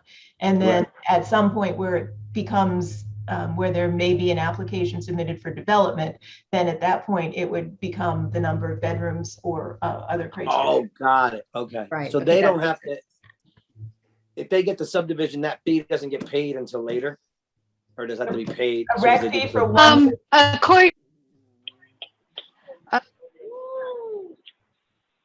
I'm assuming that's according to parcel access, it's already 2 2 lots.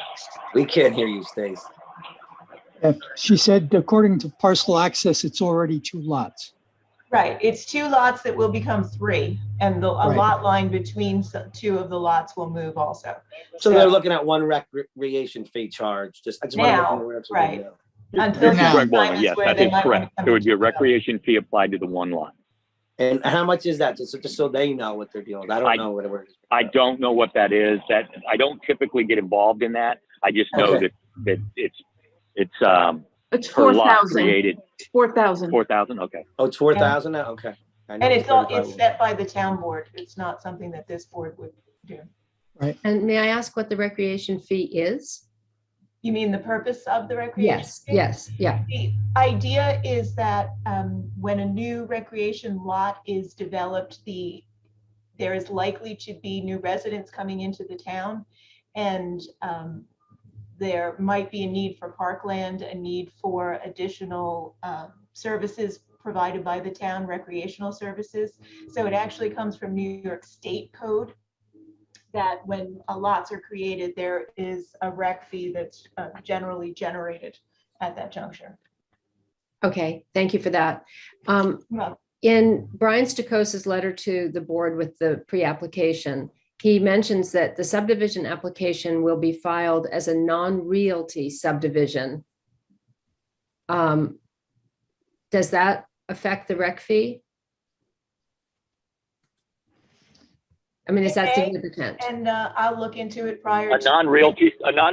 non-realty subdivision has to do with how the health department looks at it from the standpoint of having to have well and septic proven out versus not having that done at this time. Is Mark Excellent. Day still on? Thank you. Yes, sir. Yeah, isn't Yes, that I'm pretty on. close to correct? It's more of a health department It is. categorization. It is a health Not a department town. issue. No, it doesn't, the lot's still being created. Right, I don't think Yes. it affects the rec fee, but we'll certainly iron that out before you submit. Yeah, I realized that wasn't us. I just wanted you to know what expenses, you were going to, because that was something you said you wanted to, so that, yeah, it looks like you're going to have one rec fee. Okay, thank you, Al. Okay.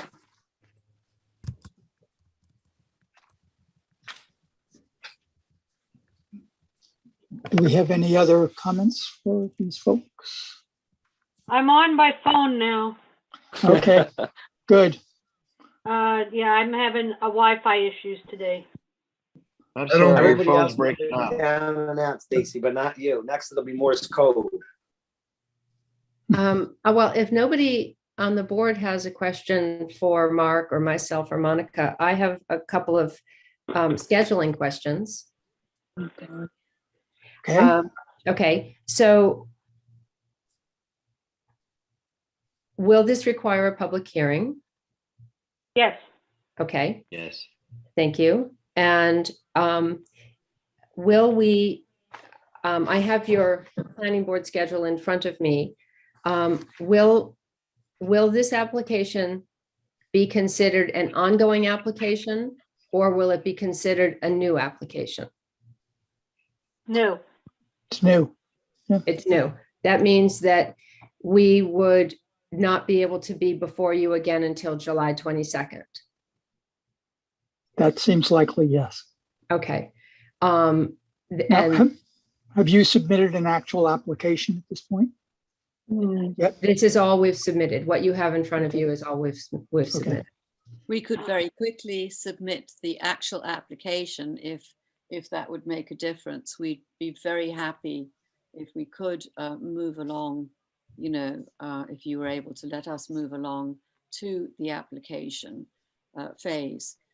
That's why we're asking about whether it would be July 22nd would be the first meeting, or whether there's something we can do to get on the schedule for an earlier time. Yeah, the only other option would be in June, and the filing deadline for that is June 3rd for existing applications. So I think there's really the first feasible timeframe is July.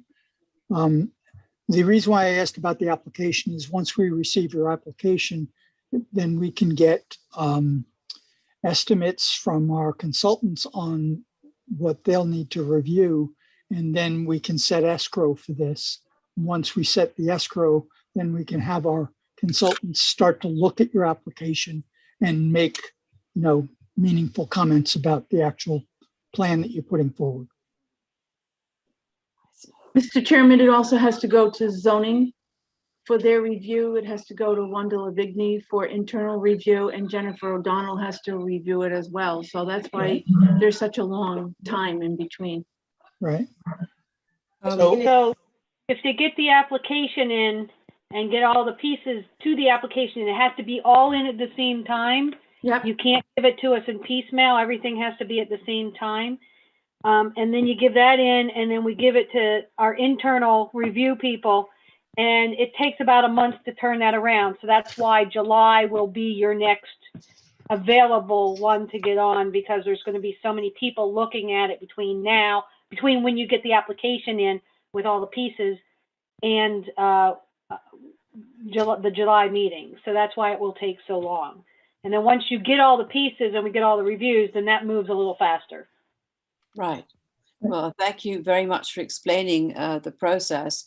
When you say all the pieces, are we, the application that we put in so far, this preliminary one, is it missing quite a few things? Let's see. Actually, Jennifer can look at everything that you've submitted, and she can figure out from the code what you still need to submit.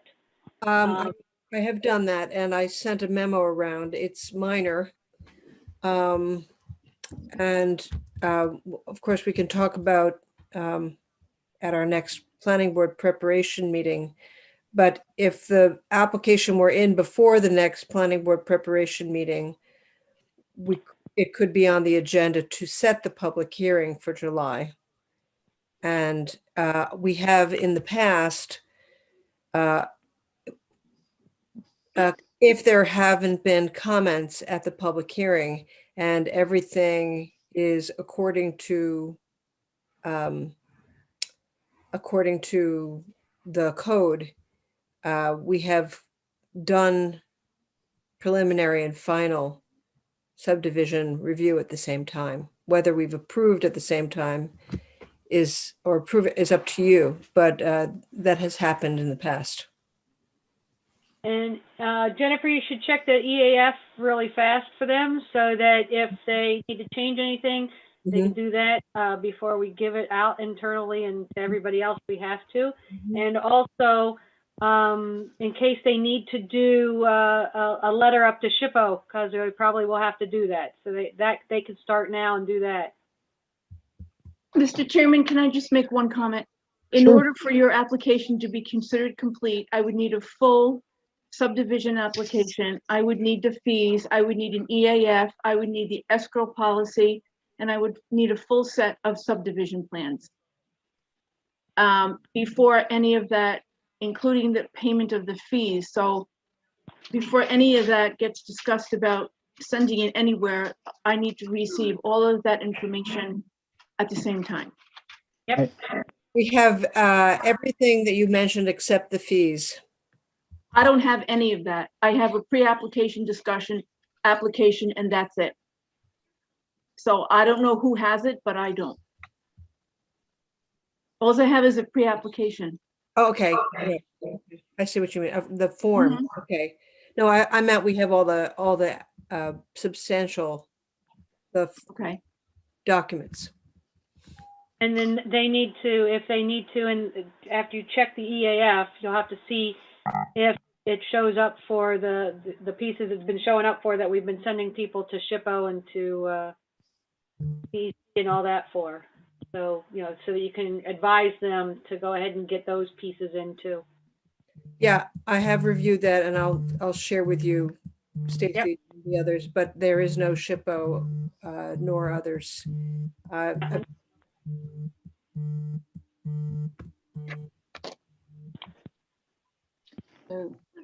Okay, so I I'm understanding. I'm sorry if I'm a bit confused about who's checking what, here to answer the question. So as I'm understanding it, that a lot of it has been submitted by us, but it is only in certain people's hands. Is that it?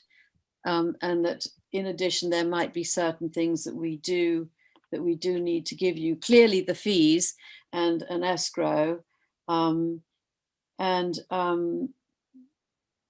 right, but that some part of it is in some people's hands and not in others. Is that what I'm hearing? Everything has to go through our planning board secretary, and that's Eileen, who was speaking before. So I'll be happy to speak to either one of you in the morning. I will be in till about noon. So if I can help in any way to clarify the confusion, I'd be happy to. And I can also give you the fees and assist you however however you need me. All right, fantastic. Wonderful, thank you. You're the best, Eileen. I'm going to second it. Oh, thank you. All in favor? Yes. Aye. All right. It sounds like quite a process, and we will do everything we can to get everything to you on a very timely basis, so that you can look at it all and review it and make sure it's all in code and in order. And you are the ones who send it on to zoning, isn't that right? You send it on to zoning. Eileen takes care of that. Yes. Can I ask you a naive question? Do you mind? I'm wondering, when do we find out what the address is of the split off lot? And when do we find out what the taxes will be of the subdivided lot? How does that work? Well, the both of taxes those. will be a lot. What? Somebody said the taxes taxes will will be a lot, right? There'll be a lot. You could probably make an appointment to meet with our town assessor, and he could get it very close for you, so you would know at any time. But that's basically that's outside of our purview. Correct. That's not of our. You'd have to make an appointment to meet with the town assessor. But he's really good, guiding people, giving you an idea.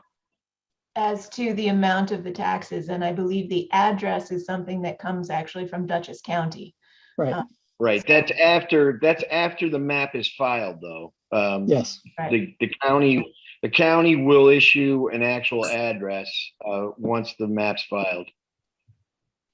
Okay, fantastic. Yeah, because our aim is to try to sell this house and a piece of land, and I know that anyone who's looking at it will want to know the address and the taxes.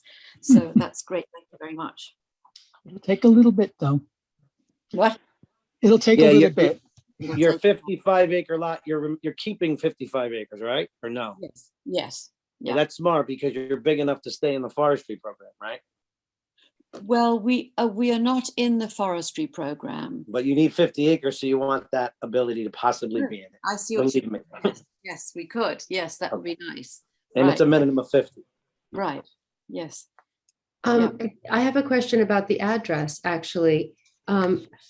If you look at the map, the driveway to 150 Sunset Hill Road is going to be in the 21-acre parcel. That's the driveway to the developed lot.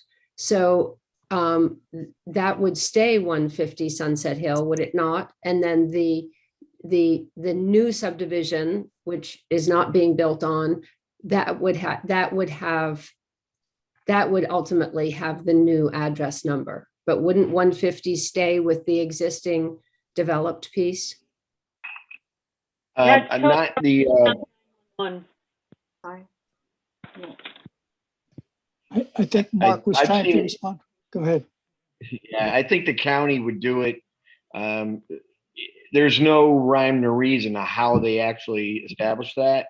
But once the map is filed, they will then have a way to actually establish the number.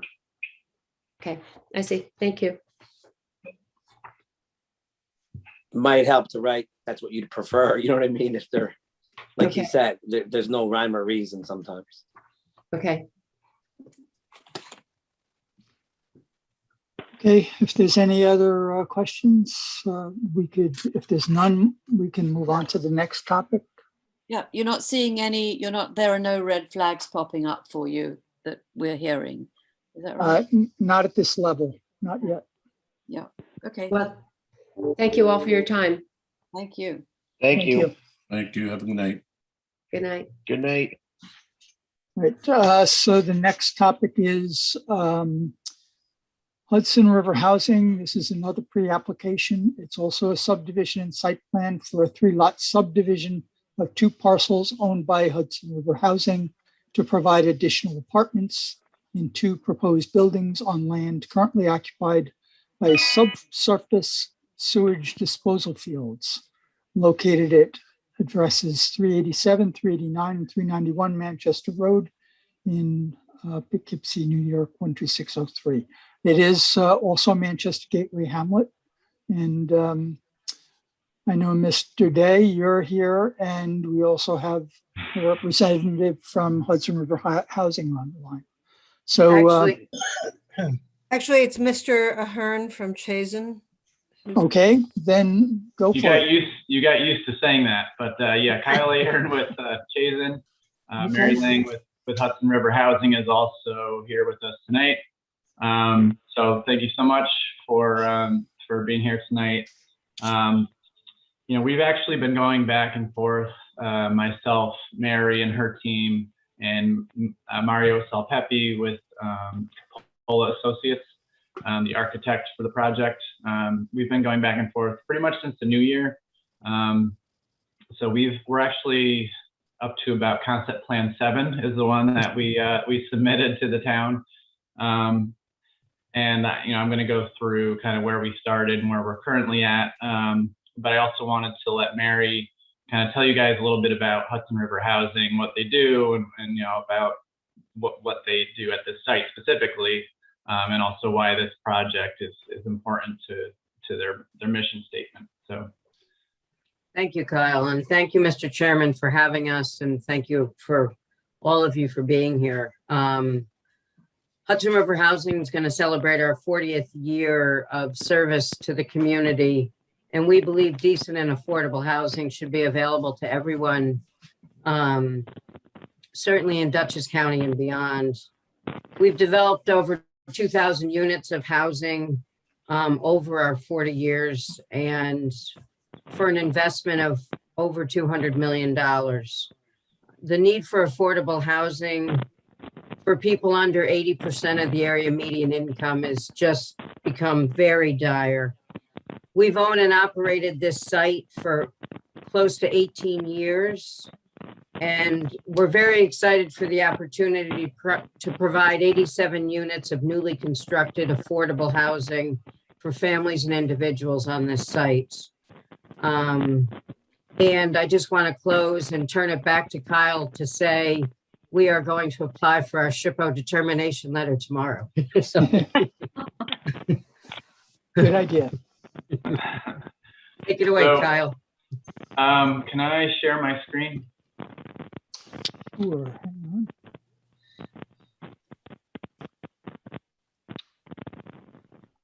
Okay, you should be able to do it now. Okay. Share. All right. Do you all see that? Yes. Okay. So this is back in February.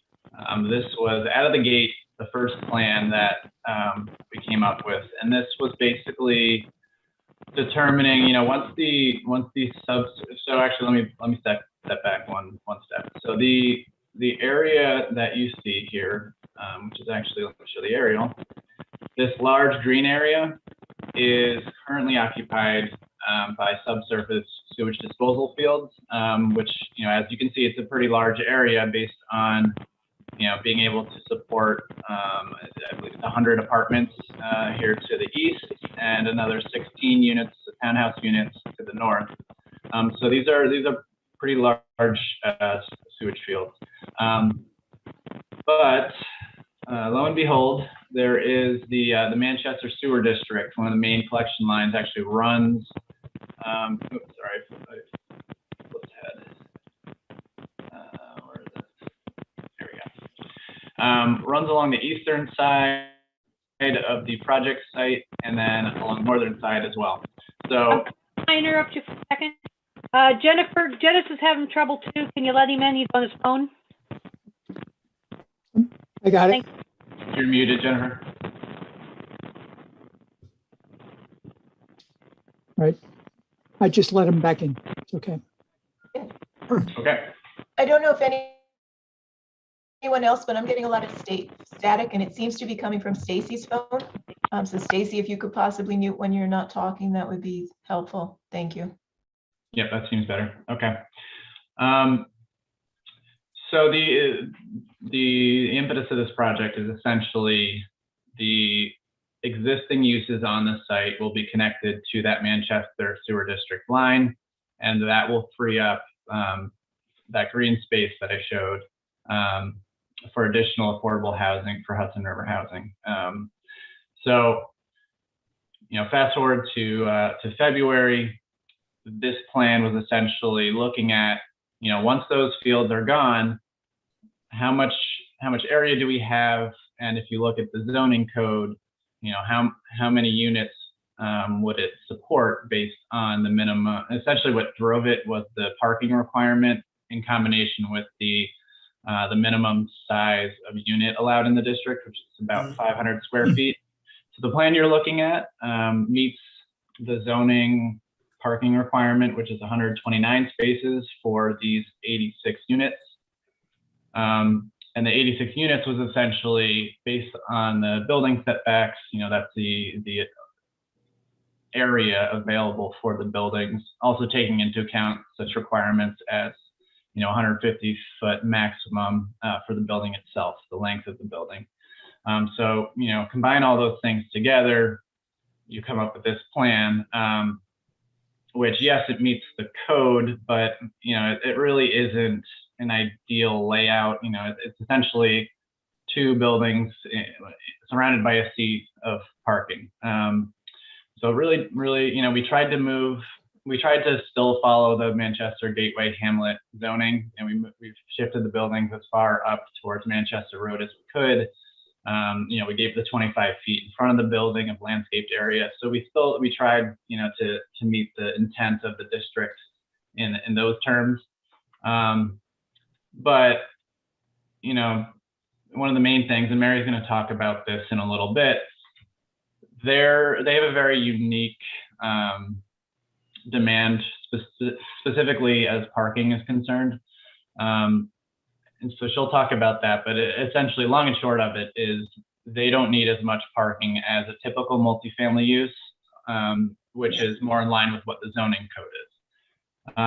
The other part of it is the 500 square foot per unit is obviously pretty low when you compare it to an average unit. So the other part was increasing that. So what you're looking at here is about 560 square feet per unit. Like I said, that's just above the minimum for the district. What we ended up with is this plan. It's actually 8 of 86. But that, that 86 number wasn't anything magical. It was just based on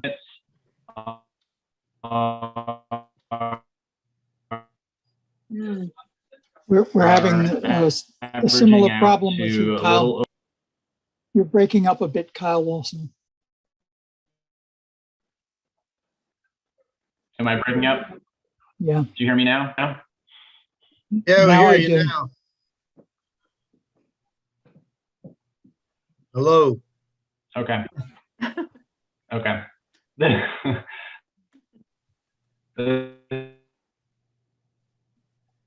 Kyle, This is 1,030 square feet. Kyle, if you stop your video, you might free up enough bandwidth for us to be able to. All right, hear let you me clearly. try calling in. Is that Mr. Chairman, I could share the any screen. better? I might be able to share the same image as he's sharing and free up his bandwidth.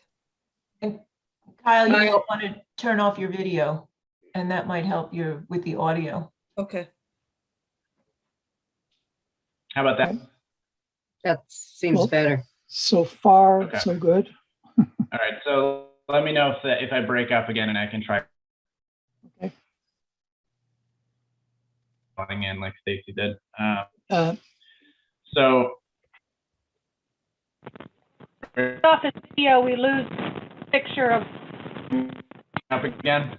But Yeah, we're we- losing, I'm losing Kyle again. Yeah, the turning off the video doesn't help. I'm going to try sharing mine. Kyle, why don't you try to call in? Yeah, I'm gonna try calling in right now. Thanks.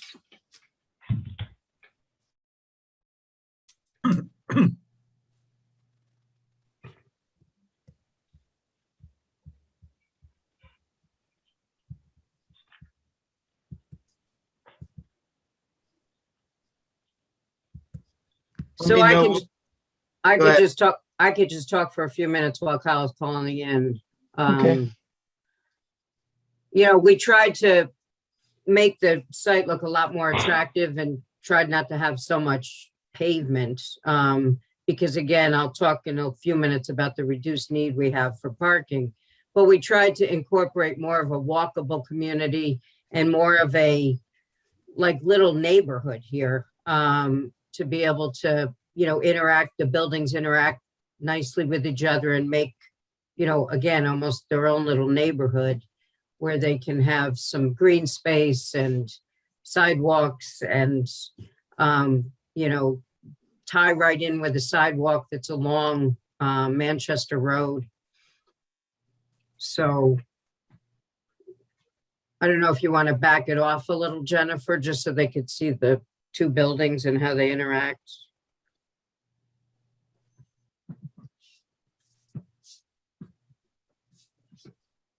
Mary, Kyle. Mary, could you tell me the height of these three-story buildings?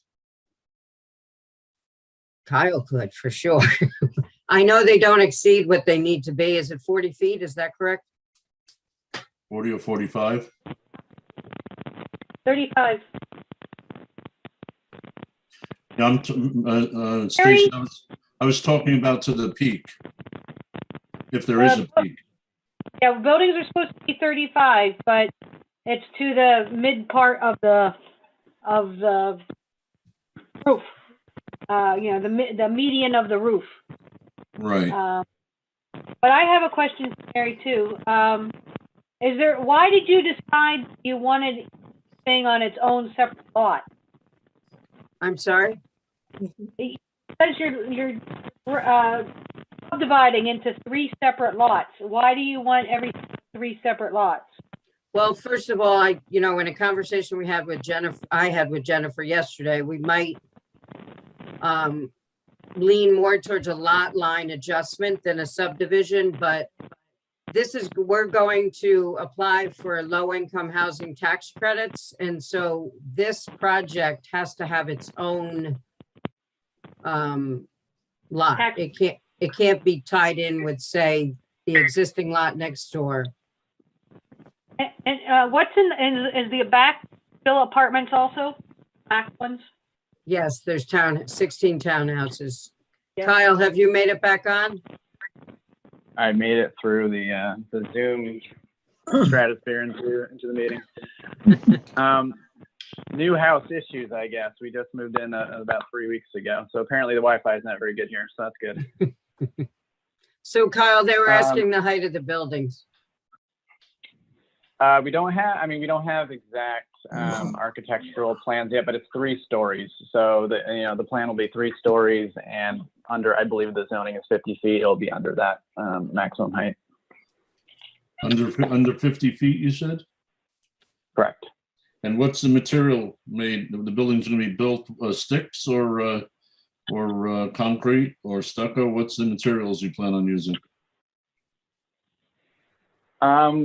We don't have that either. So essentially Mario was involved with coming up with building footprints that were realistic for Hudson River Housing's demand, kind of what type of units they need, making sure that the overall dimensions would allow for, the center hallway that that allows for enough room on each side for an actual unit to be kind of efficient and realistic with what these footprints will be.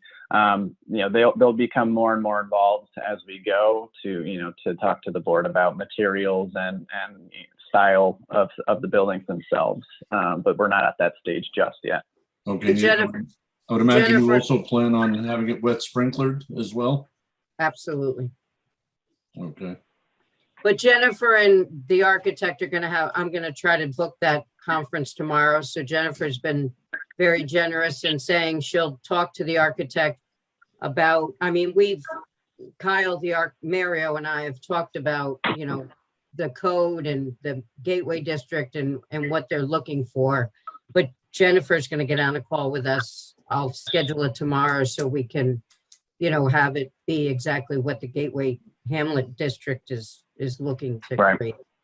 I just want to say, I think one of the concerns with the requirement of making the lot isolated, at least in terms of lot lines, has to do with the way the buildings interact with what's around them. Because the spirit of the Gateway is to create something that feels like a walkable community with the buildings interacting with their neighbors and neighboring lots. Right. So that's the big puzzle here. I mean, go ahead, Mary. I was just going to say, while I'm saying that the funding requires us to have its own lots, I believe we're trying to create quite a campus that is very interactive here of all of the components. And that, no one's going to walk onto this and see where the lot lines are, but we are going to have a separate lot for our funding source. Right. So go ahead, Kyle. Yeah, I was just going to add to that, to basically the same thing. So the building itself was pushed up as far, it's actually right on the easement line for the water line that runs along Manchester Avenue there. Manchester Road, excuse me. So we did have that in mind with not only within the site, but also the overall district up and down on all sides. So there is an existing sidewalk that goes across the entire frontage of the project site. We are tying into that sidewalk. It comes into the site, it goes around, the buildings that we are building. And as Mary said, the parking and everything else, it all ties in. You can come into the site and you can go to any part of the site. It's not like it's in 3 separate dead ends.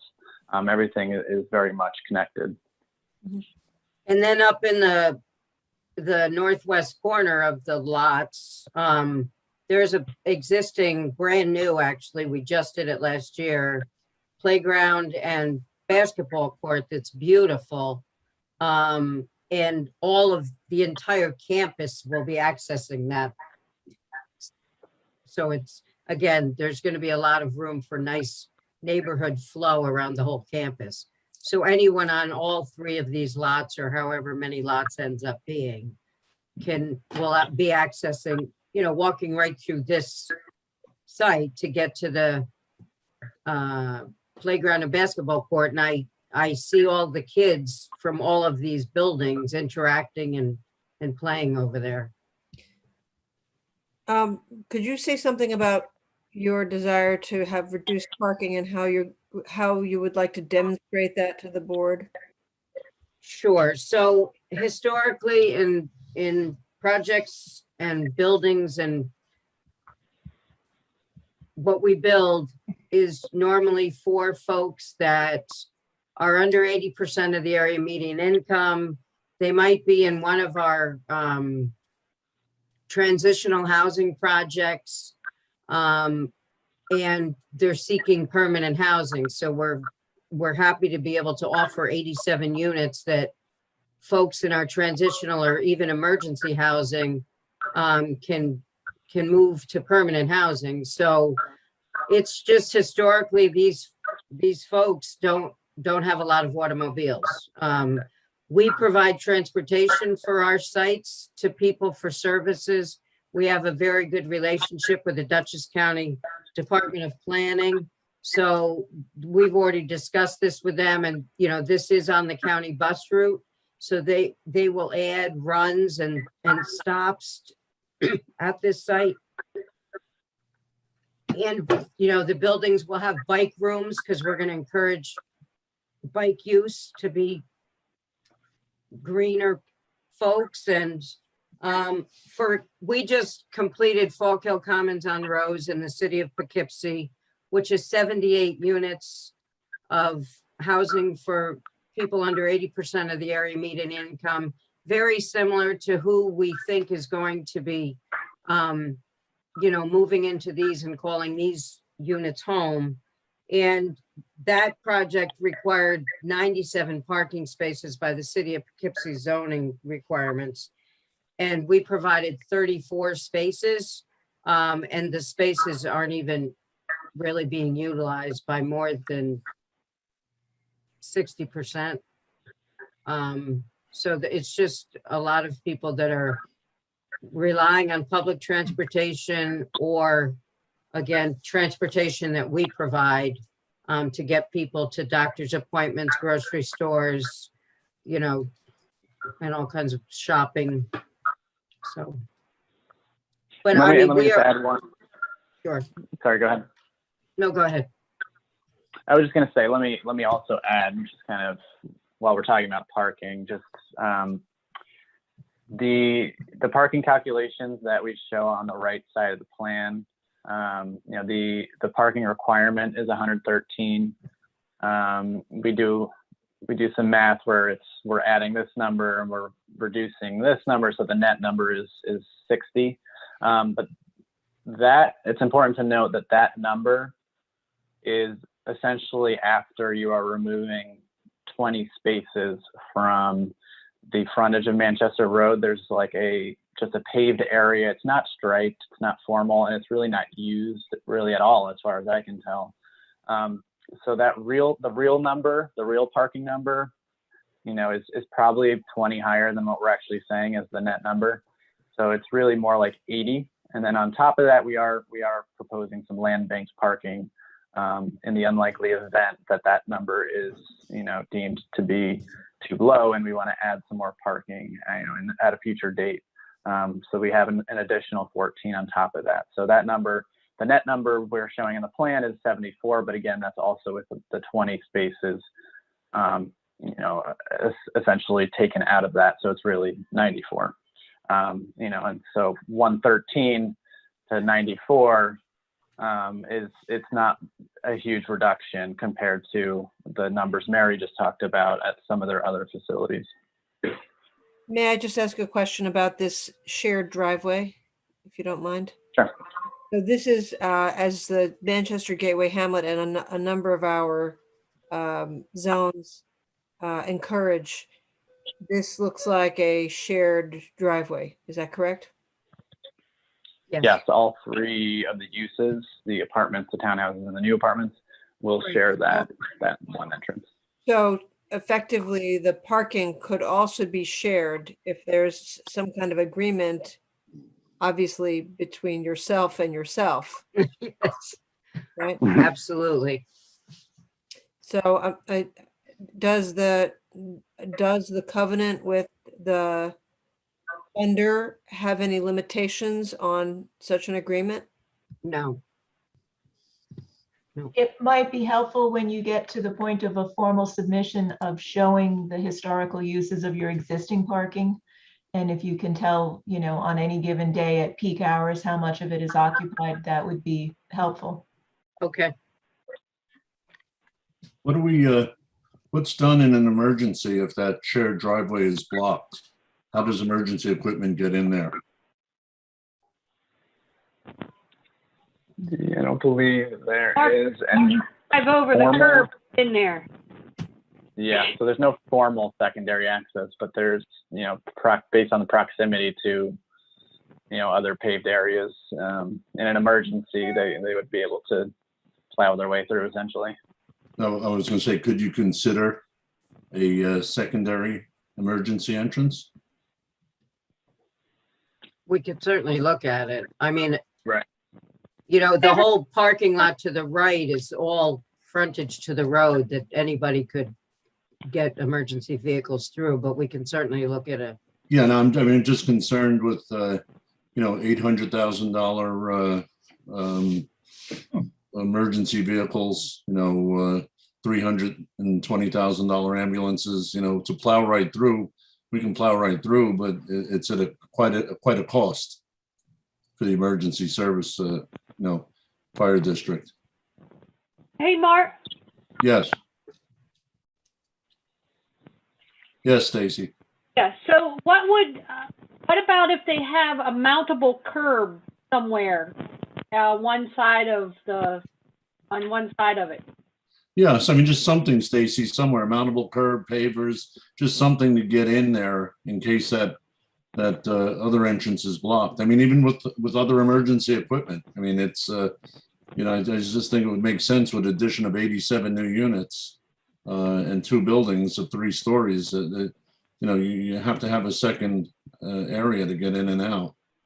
Kyle, we could probably do something even to the east, right? Along the same line at the other end of that. Correct. That's what I was And thinking. just take out the Yeah, that curb would and be put most- chain or something. Right. That would be the most likely scenario, since then you're not going through other properties and the access that would require. So yeah, I think we would be talking about the easternmost portion of the property there. Right along Manchester, because that we could put, take out the curb or whatever the technical words are, but a fire engine or ambulance could go along the east end of our existing building, around and back down and get to the townhouses. That would be fine, as long as, like I said, there's a secondary access. That I think that's very important, because you're putting in density now. You're adding density, and there has to be different points of attack. Okay. You just have to be careful because you're gonna lose parking places there, so just keep that in mind if you do that on that east side. But that would, and the other thing you have to do is just check code and make sure there's enough distance in between the 2 entrances, because there's a traffic light there. Right. Yeah, and I mean, the secondary entrance would be for emergency use only. So basically, I would say, like maybe mountable curbs with pavers in the grass right there that supports a fire truck. Right. I'm assuming the distance between entrances doesn't apply to a gated emergency access. Is that correct? It doesn't have to be gated, no. Yeah, but I mean, Just we don't want people using. Gated, only be I think actual access, then you do have to worry about that. Probably check on that. Yeah, I mean, if a mounted curb with pavers that lets the grass grow through, but a fire truck can drive on it. Mm-hmm. In the section where you have your grass, and then have it line up with your straightaway with the back of the other building, with the back of the original building. Right, and if you want to keep it secured, you could put a siren gate in there, and it would only be used for emergency vehicles only. Yeah. Right. I think we'd want to do that. Yep. This way, people don't realize there's another private area to get in and out. It won't take them long to figure out if you don't gate it. Yeah, right. Exactly. So just to be clear, you're talking about this area. Yes. Okay. Yeah, right there. Okay. Jennifer, I'm quite impressed with your visual quickness getting these things up. Oh, I was actually just looking at the Google map just to see if there were any other potential solutions, because the property does extend toward the back, but I don't see that you share a property line with any other roadway. Right. Right. No, it would have to be off of Manchester. They got Brandon Montessori behind them, and then they got Hart's Farm. Right. Right. And then alongside of them, they have Page. Right. Which if for some reason this doesn't pan out, I'm sure we can talk to Paige. I mean, we have a good relationship with them. But this seems like the path of least resistance, pardon the pun. Yeah, the only problem with Page is there's a drop in grade from you to them. So that would be an issue trying to get down to their level. Oh, Remember, okay. they're down that little hollow there. There's a big drop in grade right where those trees are. Here. But that's a great shot right there, because that can show you it'll work, because the fire truck definitely has clearance. And there's turning radius. Page is on the west side. Over here. Right. Okay. Yeah. That's a big Page drop on this as well, by the way. Pardon? Page also owns this property here. Yes. They're everywhere. Right, there's definitely a drop here.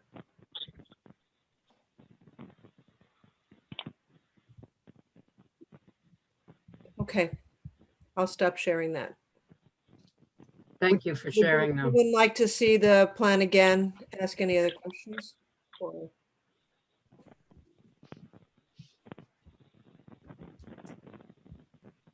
I don't have any more questions. I can't tell. Am I muted or not muted? Nope, you're not. No, we Okay. hear you. So the reason I recommend point- that they come in for the pre-application on this one as well was because of these complications. You wouldn't want them to go too far without your input. So you're actually dividing it into 3 or 2 lots? That is a very good question.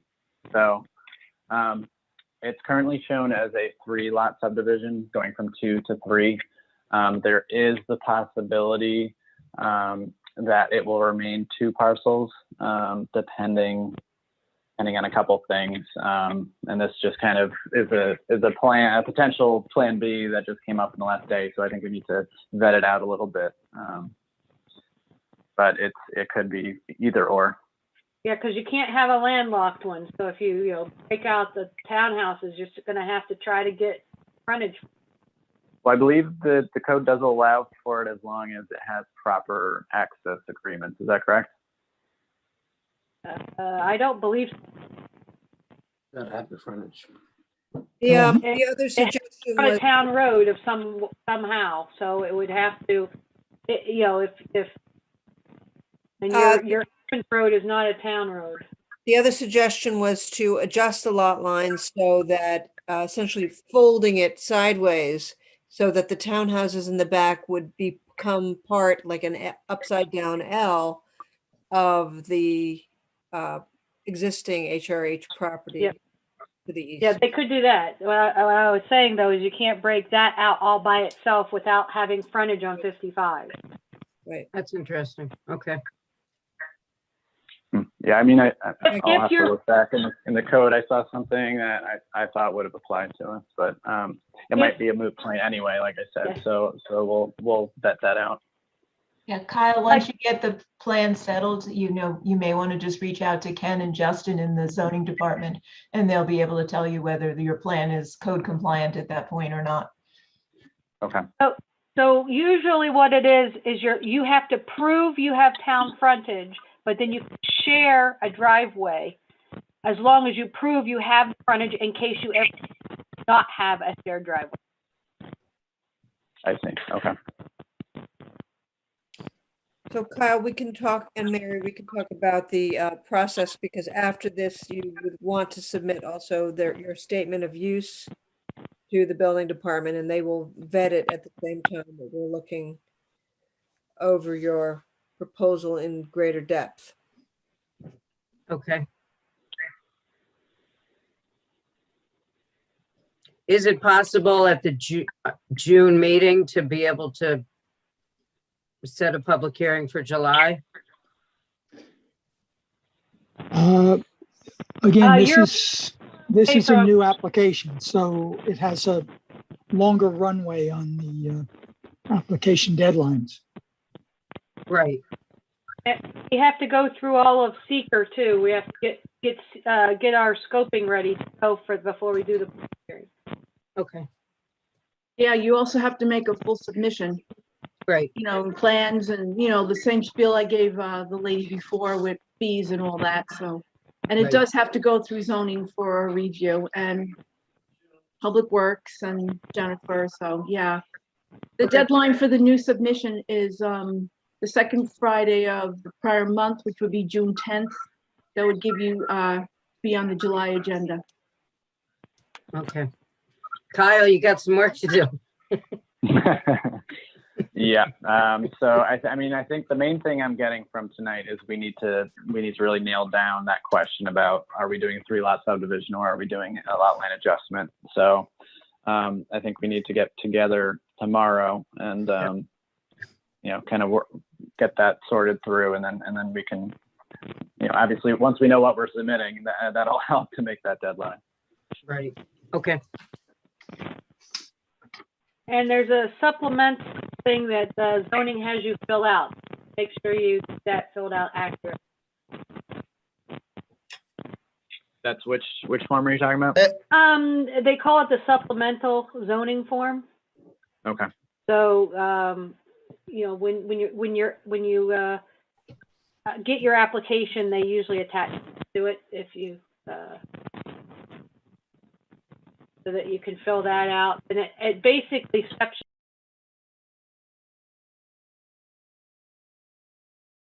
Okay, you're recording. So, yes. So Jennifer should be able to go in to the microfiche files and pull the file up, and that's a good suggestion. We all should be able to have that file because there was extensive determinations on this. There were a lot of additions put on this, so it would be good for us to be able to view what all the original stuff. I think that was back in like 2000 something was when the final was on this. What year? 2003 is when we acquired. That's when we acquired it. Yeah, so that's when the approval process started. So that's when our file would have been open. I don't remember us. We weren't going before planning board or anything when we acquired it. Oh, well, yeah, you did. Yeah, you definitely did. Hudson River Housing came in, and we extensively did this site. There was a lot of nitty gritty details on this site, and it was the application was Hudson River Housing. Okay. It was when they bought the motel. That was a motel. Right. And bought the motel, and they're gonna pull our minutes. I can look back and tell you the exact Jennifer, and then you can pull the minutes. But it would be the 1990s and the early 2000s. Okay. So that, I believe none of that's online. I believe that's all on microfiche, right? Could be. So Chris is back. Yeah. So I have all my notes from those years. So I'll go in and let you know when they were on the agenda, unless you can find them in the actual file itself. I don't know how you've copied the files, whether it's the whole file or whether minutes are separate. I think minutes are separate, right? Yes. Yeah. Okay. So I'll look up in my stuff and see if I can find you some dates. All right, I'm back on. Randy, go. Yeah. Go. All right, so the Chris, we lost you there, but I'm back and you're back. So on my list of things that I wrote down for this pre-application, one, I would like to review the original agreement myself so that I'm familiar with this project on how it transformed from where it was to where it is today to where we're going to go with it in the future. Like details like Stacy's talking about, like fencing that was proposed, the impact on the LaGrange Fire Department, and how the LaGrange Fire Department's going to be impacted even more now. How the taxes are handled on this property, I don't understand those, but I would love to understand them before we took this to a public hearing. And like, who helps? Does the state, the county, does the town, state and county help with this project?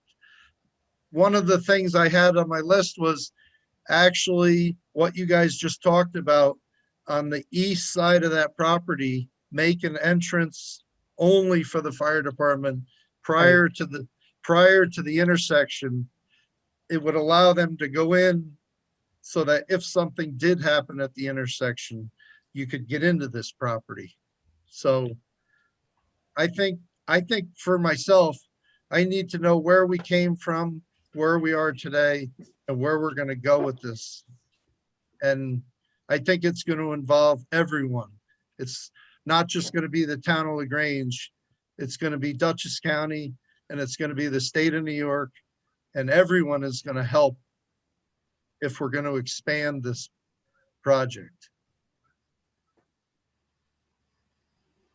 Okay? Okay. Thank you. Can I piggyback Randy quickly? Yes. Sure. I had a similar question about the fire district, but Randy beat me to it. Plus Mark's here. But the other question was about the schools and not the school district, but specifically the schools. I don't know how many housing units you have across Dutchess County, and I'm not going to pretend to, but you're adding 85 units. So then not 87, sorry. So not just the school district, but specifically Overlook, Titusville, LaGrange Middle, and Arlington High School are then absorbing the units that already exist, and then the units you're proposing to put here. And then do you have similar setups in other parts of the county, other towns, so we could see how it looks when you add units to previously purchased and set up developments, and then just how it looks for the school district. Okay, along the schools line, I know that the other side of your campus, if they are temporary and they're coming from like Wappingers or Fishkill, they get bused there. Is this how this side is going to work too? No, this is permanent housing. Okay, thank you. You're welcome.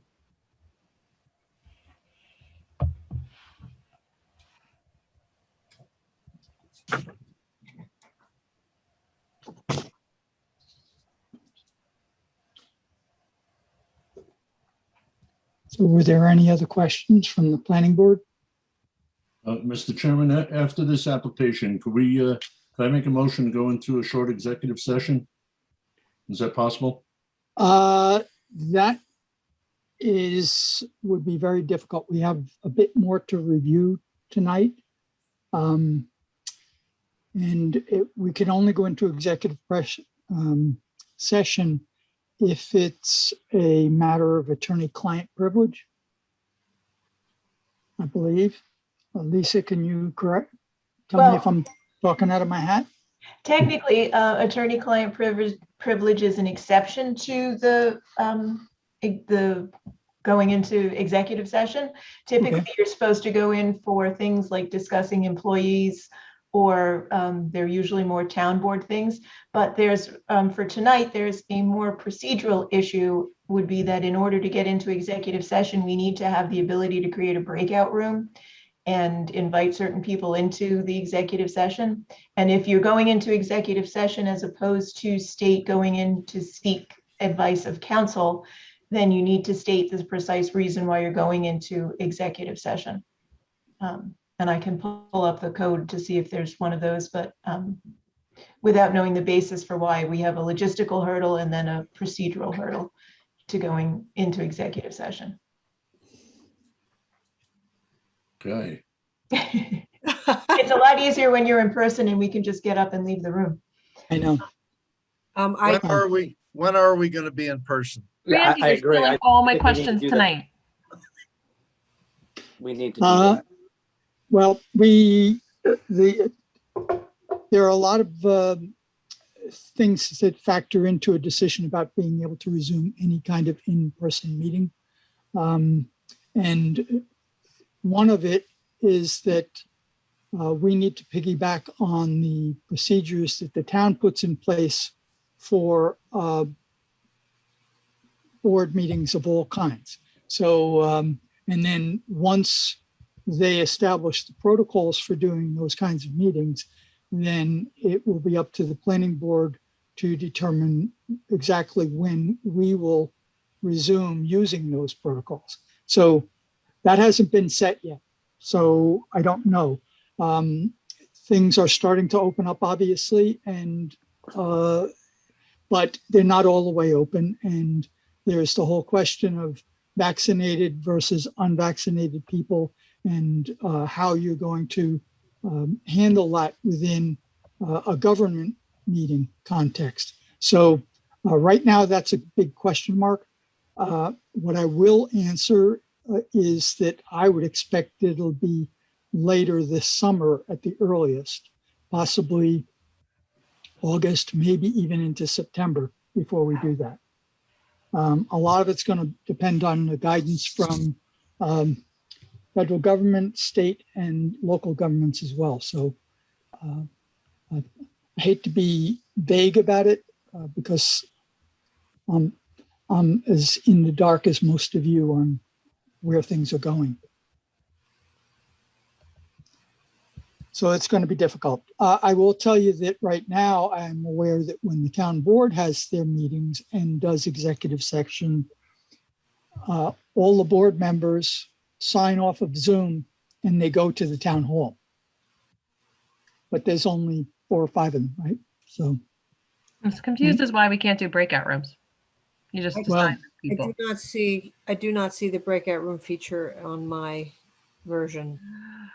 I think it has to be set up by the municipality. Typically, you do it in advance, and then there would have to be a moderator who would invite people into the breakout room, and then someone who stays behind in the main Zoom meeting, and then brings people back out of it. It's and then a partridge in a pear tree. Yeah, okay. Yeah, it's a little bit technical if you don't have a specific IT moderator working on things or have it done in advance.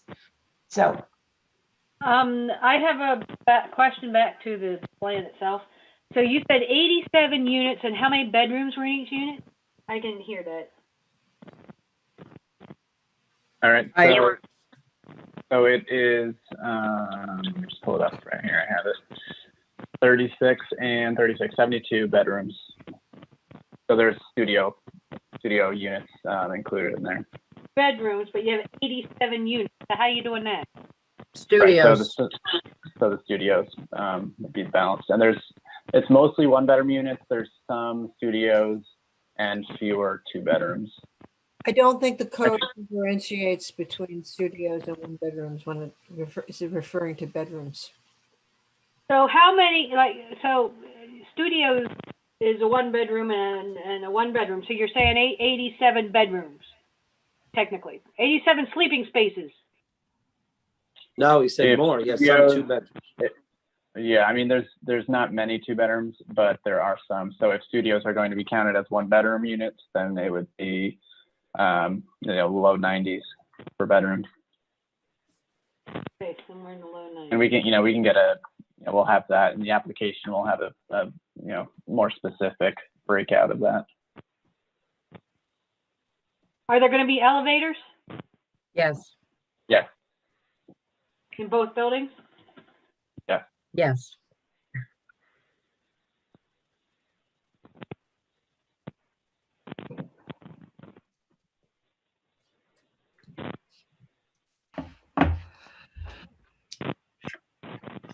Right.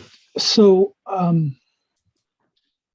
I think that what we may need to do if we need to have an executive session style breakout, the meeting when it's set up has to enable that function.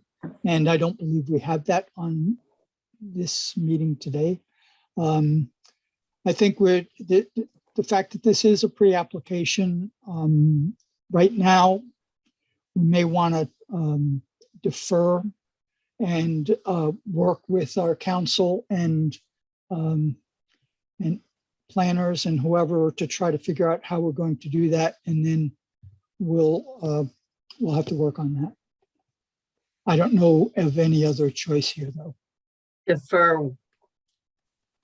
What are we deferring? The request that I had from one of my planning board members for an executive session, which would be limited to the planning board discussing some aspect of this. So that would delay our process because we're looking for a funding application round in the fall. Oh, that will be in parallel. Right, if the planning board needs to have an executive session or an attorney-client session, if the planning board needs to have an attorney-client session at any time, it can do that. And that's not actually subject to the open meetings law, so we can have that happen at any time. If you're talking about a specific executive session, which can only happen when there's a publicly convened meeting and then you go into executive session, et cetera, but there's only 8 criteria when you can do that, that's a different story. So we will find out after this meeting closes what Mark would like, and we will make that happen, but it should not impact the timeline for your project, Mary. Thank you. You're welcome. And are you a tax exempt organization? We are, but we normally in these projects either pay a pilot, negotiate a pilot.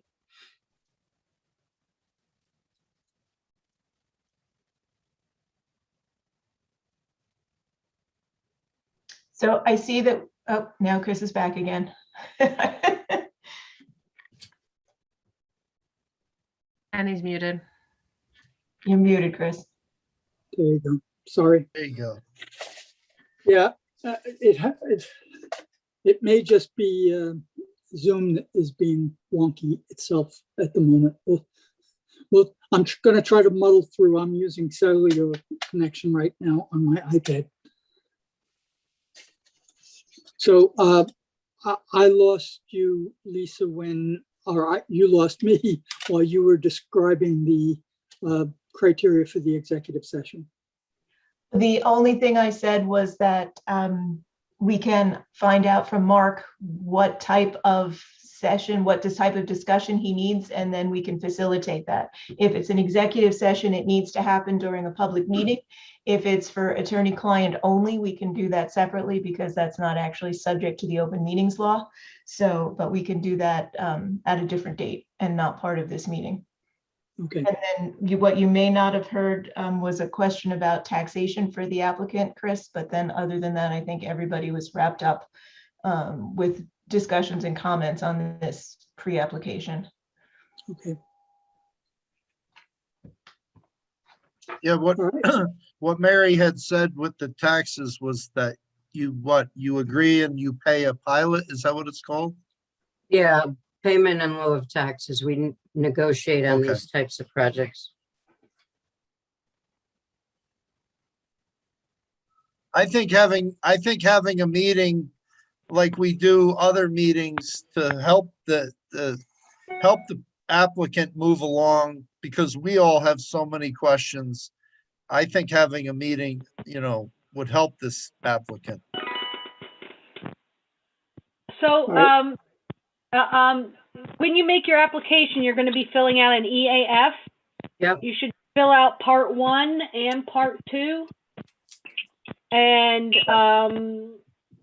after you do that, we'll review that. And then if we need more specific information, because there are quite a few issues under seeker that we'll probably want to handle thoroughly. Some being, like your fire, like your schools, that kind of stuff.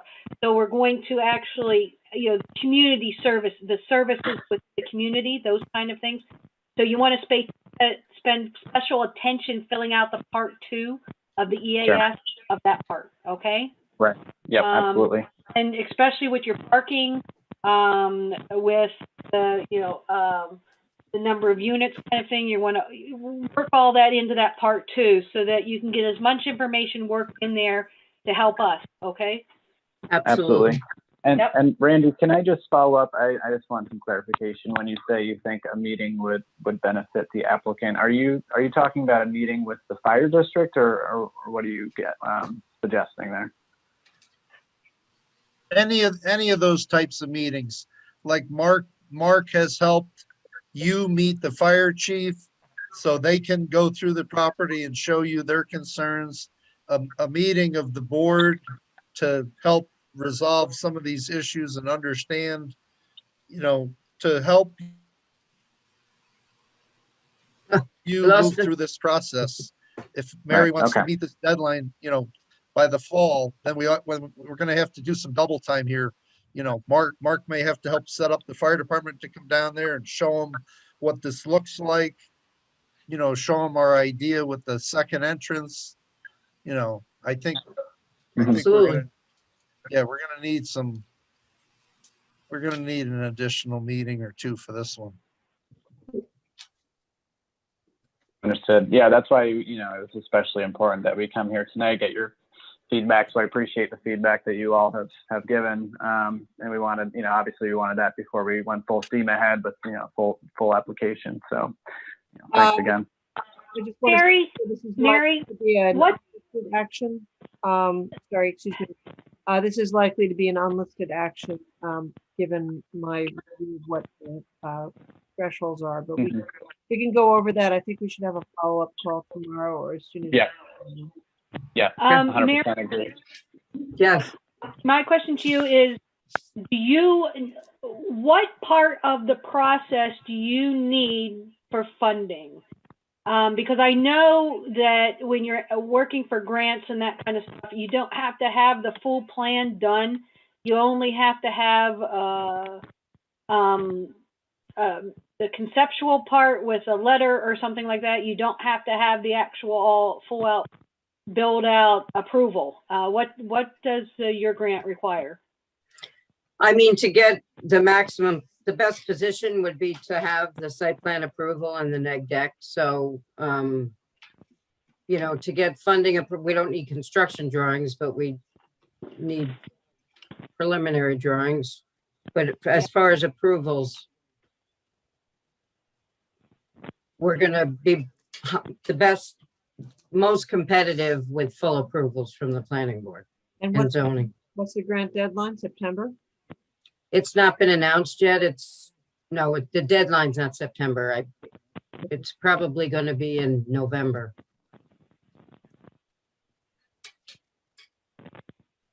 But the state just went last year to a 2-round system instead of a single round system. And once they did that, COVID hit, so they missed a round. And so we're trying to see what the new rounds will be like. So, Mary, I just want to be honest up front. Sure. In my experience, I've been on this planning board since 1987, and this is a very big project. And because especially with your 93 units, your bedrooms, 87 units, there has to be extensive engineering done. We have to do seeker, and that's going to take a while with the amount that you're trying to put onto this site. I honestly, it's all the people all the agencies that have to do this. I think you might not make that deadline. Okay. There's another round in the spring. Yeah, I'm just being honest, because this is an awful lot of work. And it's got to be done right, and it's got to be done how it will help you and help the town, and help the people you're helping. And the best way to do that is to do this right and not rush it. But if your engineer can, get the stuff done that our engineers and consultants are put into their comment letters, and we get some compromises going, it will move along. But I honestly can't tell you that we're going to make that November deadline. Okay. Understood. I mean, we want it to be right as much as you want it to be right. And, you know, we're willing to do whatever it takes. We don't want to rush through something. And so, you know, that's certainly ideal. The need for this housing is so important. So we just don't want to delay it. But if, as long as we keep moving forward, I think, you know, we understand that and we are willing to work side by side with the town and appreciate all the attention that will be paid to it, just so we can make sure that we can ensure some affordable housing for the residents. So yes, I appreciate your honesty, and you know, we've done a lot of these things, and I know that they can hit roadblocks, and you know, we want to get them right too. So Mary, the abandonment of the sewer, the underground and the connection to the Manchester sewer, is that all approved and in place? So that's not part of this, or is that going to be another aspect of this application? I believe it's in the works. Do you know, Kyle? I know Pierre's working on it. Right. So it will be part of this this application. Okay. Yeah, you can see, I mean, it's obviously not in a detailed format, but you can see there is a proposed connection being made to the sewer main in the northwest corner of the site. And if you haven't done so already, make sure you meet with the LaGrange Public Works and get sewer agreement started, you know. We have been working with Wanda for years, so. Yeah, so the biggest hang up most people is the paperwork and all the approvals. So right. So that is, if the sooner you get that started in the process and run that parallel with all the other processes, then, you know, that helps tremendously. The big holdup is paper. Okay. Okay. Understood. Thank you. I will send you a link to FOIL, what I just pulled up on Laserfish. There's 617 pages. So, but there are several site plans in there. So I can get that to you if you fill out a FOIL form. Okay. Okay. All right, is there anything else? I think Kyle has enough homework to do. Yes, stop, please. That's for right now, Randy. Yeah, that's for sure. That's all for the pre-application. There's more down the road. I was just gonna say, that's round one, Kyle. Yeah, I know how it goes. All right. Well, thank you very much for presenting this, and we look forward to working through this process with you. Thank you for all of your time. Appreciate it. You're welcome. Yeah, thanks all. And Kyle, before you leave, take a good look. The two guys that asked you most of the questions have no hair on their head. That should tell you something when you say you know how it goes. I think Have a I'm good night. right there behind. I'm right behind you with that one. Have a great night. Thank you. Night all. Bye-bye. All right, so it hasn't been obvious. We had a little bit of an agenda snafu as we were putting this together and lost the original version. And a couple of things unfortunately got dropped off. So before we move into the Part D referral from the town board for discussion and or comment, I don't want to do the Route 5582 corridor rezoning question yet. There was another a set of referrals that we received from the town from their April 14th meeting. And what those referrals were is 4 proposed code changes that had to do with 2 things that are of particular interest to us on the planning board. Those first 2, the first one is a change to the residential solar applications, and the other was a change that relates to accessory apartments. We already see some of what we discussed in this meeting, how we have to do those waivers for the in-depth pieces of the application process for those two types. And what the town board is proposing is changes to basically streamline those two so that essentially site plans are no longer required for the ground mounted solar, for residential use, and for the accessory apartments that are in residential properties. So you don't have in front of you any of these four items, but I will make sure that they're sent out to you. And so I'd like you to look all of these over and respond. The third was one that had to do with a change to the ethics board. It basically, as it was described by Alan, the code requirement for the ethics board says that members of the ethics board are appointed for 5-year terms, and there's a maximum of 2 consecutive terms.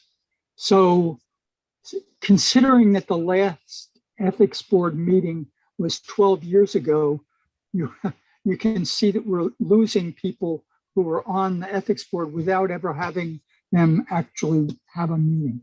Anyway, what they're going to do in this code change is to simply strike the requirement for a maximum of 2 consecutive terms. The last one has to do with incentive zoning. And basically, it's a proposal that would give the town an opportunity to basically work with developers to make some common sense changes to a plan and gives them a little bit more flexibility. And I think the agreement, what Alan talked about, had to do with the fact that if, say, a development is planning on putting in a sewage treatment, that if they expanded the size that they would build to without more than they needed themselves, so that it might be able to potentially take some of the burden off of existing town infrastructure, that might result in some what I term a give to get. Basically, maybe they would allow them to make some changes to the way they build the plans, like frontage or density or different things like that. So it's more of a general type of a thing. It doesn't hamstring them into any particular thing. But again, I'll send you these 4 things that they sent out as part of that meeting. And if you'll look it over, and if you have any comments, get back to me on that. We do it by email, Christian? Yes, please. And let's make that say, let's have 2 weeks for that, if you could. That should give most of us a chance to reasonably look at that. The item that is on our agenda is having to do with the supplemental draft GEIS. And what I'd like to preface this discussion with is that that supplemental draft GEIS is a town board matter. Okay, we don't vote on that, on this draft GEIS. We're an involved agency, so we're notified of the fact that the town board has basically accepted the draft where this rolls off your tongue really easy, doesn't it? The draft GEIS, and which basically puts it into the realm of we and the public can now review that and make comments about the content of that GEIS. So what we will be doing tonight is simply assigning you homework for that also. The draft GEIS is on the public server under the town board heading. And if you go into that, you'll be able to see all the details. The actual GEIS is a document with something like 80 something pages. There are supplemental appendices that basically include all the background information that went into that draft GEIS, and that's so close to 800 pages. So the key is that we've observed that there are certainly some wording changes that are required. There are definitely some maybe glorified typos, things like that. And but there are also substantive items that are in that GEIS that we should weigh in if we have any specific opinions on that.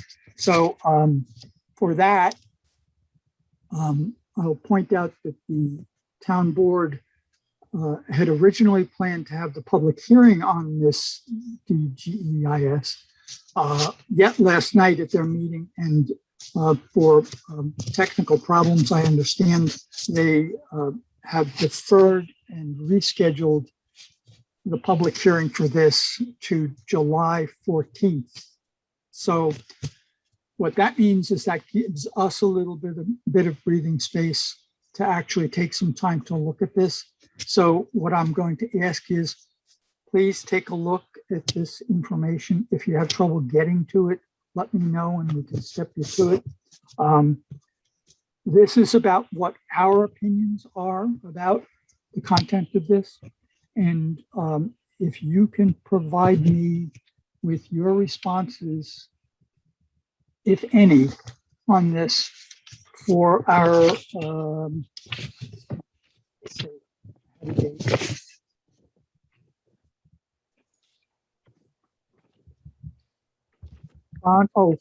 so our next meeting is going to be 24th.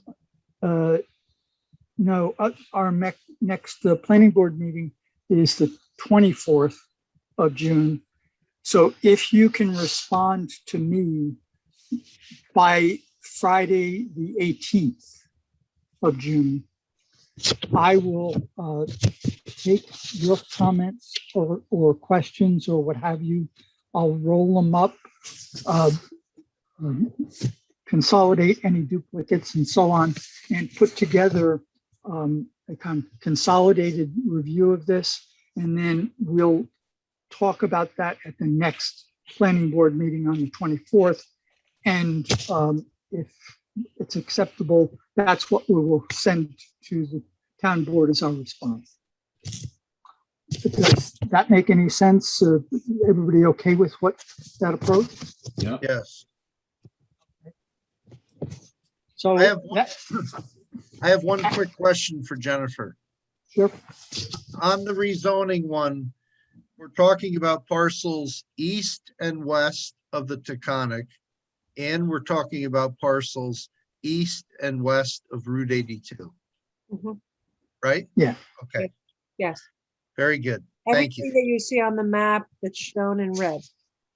Yeah, so it's east and west of the Taconic, and it's east and west of Route 82. Yes. Right. Very good.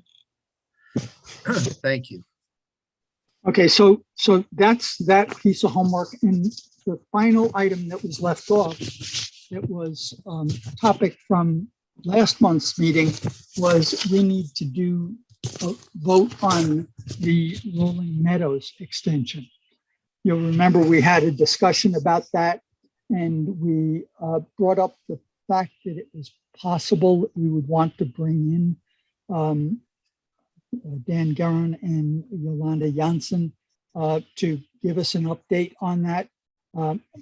one of the things that I looked at and said, if we bring them in for the June meeting,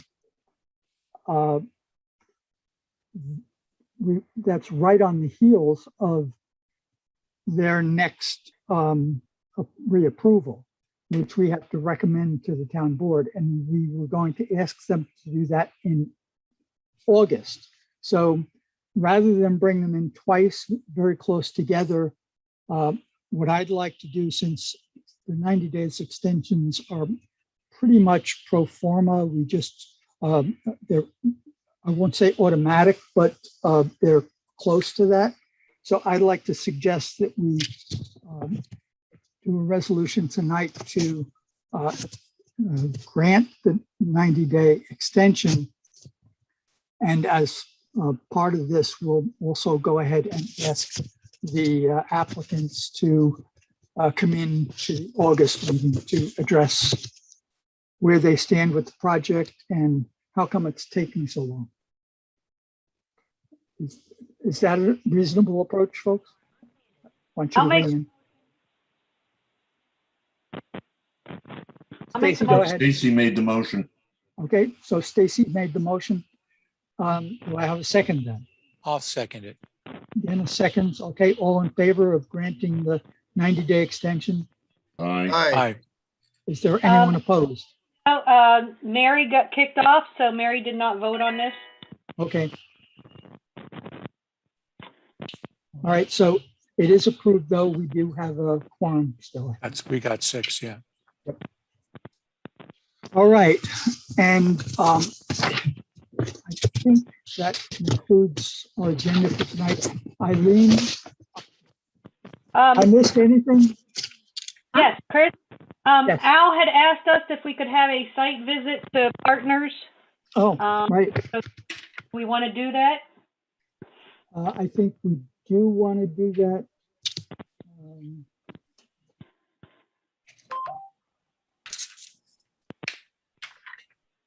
So I think we should probably have that site visit sometime within the next 2 weeks. I know we have had to split to do an evening and a weekend daytime or something like that. Is there any possibility? Let me have some suggestions about timing on this. You want to do Saturday, June 5th? Saturday morning? That would work for me. How about others? Anybody have weekday availability in the evenings or no? Evenings are a problem because I know, at least in Paul's case, he's not even back in town until 7 p.m. normally. Okay. It doesn't get dark till almost 9. Yep. Right, that's what I figured. It's Do just an so much 8 easier not o'clock. to ruin a weekend over this, you know, just take us, I mean, we don't gotta look, it's not that, you know. That's Also- right, 9 o'clock you got them still. How about Thursday night, June 3rd? That's good. We want to Any get weekday is better than the we weekend. want to get the permission of the owner and potentially the presence of the engineer. All right, well, let's identify a candidate date and then we can go to them and either it works for them or not. If it doesn't work, then we'll come up with a new date. So the current suggestion is June 3rd. Sure. How about we say 7:30? Perfect. June 3rd, 7:30? Sure. Then we'll go get ice cream. Well, at Are you, Mapleview. All right, so we'll And tentatively- Randy's buying. Randy's buying, okay. That's fine. That's fine. Mapleview is closed. No, they are now open. They're open now? Because Yep. I've been driving by and they haven't been open. Yes, I know. The lights are on now. Okay, good. Christian, will you be so kind as to confirming that with us via an email? Yes, I will. I'll assign a joint task to Eileen and Jennifer to reach out to the applicant and to confirm that date. You can figure out who's going to actually make the call, and then let me know, and I'll send out something to the whole group. Thank you. You said June Thank you very much. 30?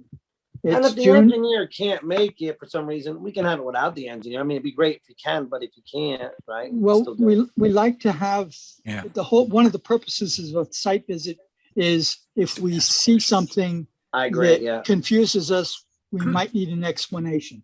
So, Unless he's gonna have that updated drawing for the truck turnaround, we should have that then, right? yeah, he has to have it to us by June 3rd anyway. So, yeah. Okay. And Stacy, you'll bring the paper for the sidewalk? So, Eileen, Yes. can you ask him when he submits his new drawings to give us an extra set so we'll have one out at the site visit? Yeah, if he has them done in time, sure. When's your visit? The 3rd? Have him The 3rd. submit one for the site visit. I know, but that's the deadline also for his submission, so I'll do my best. All it Okay. I'll involves, bring you eggs. You'll have it done. Thank you. all it involves is, it's already got the drawing. It's just embedded it, unfortunately. Yeah, okay, but it's up to Mark to get it up over to us. I'm not gonna, babysit Yeah. him. Yeah, so just seem to give us an extra. I I'll will. I just need an extra paper one. I always get an extra set from Mr. Rabasco, so we're good. I'll get one for you too. And I always And thank you. Eileen, tell sir. Mark to do a brighter lighting plan so we can see the other plans more clearly. Ha ha ha ha ha. Where's the You always, maple? you always have to end it on a joke. That's very good. And Randy, Where- thanks for coming out tonight. Thank you. There Where's you the go. Maple View ice cream place? Over by, It's the old Deborah Tees. oh, okay, all right. Yep. I want to make sure I'm not missing out on a new ice cream place. Yeah, they got that homemade ice cream. Okay. It's good. I'm gonna notify Mark Day tomorrow and let him know, please get it in by the 3rd and as early as possible so we can share that with you guys. And That's wonderful. I will That sounds get on, great. I have a good rapport with Anita over there, so she'll hop right on it. Okay. And I'm going to wish everybody and all of you and your families a very happy Memorial Day weekend and a safe one. And I'm going to make a motion to close Thank you. this meeting. All right. Oh, one. Do I have a second? I second. Dennis Dennis. seconds. All Good in job. favor? Aye. Well, anyone opposed? No. I don't No. think so. All right, carried. Stay safe, everybody.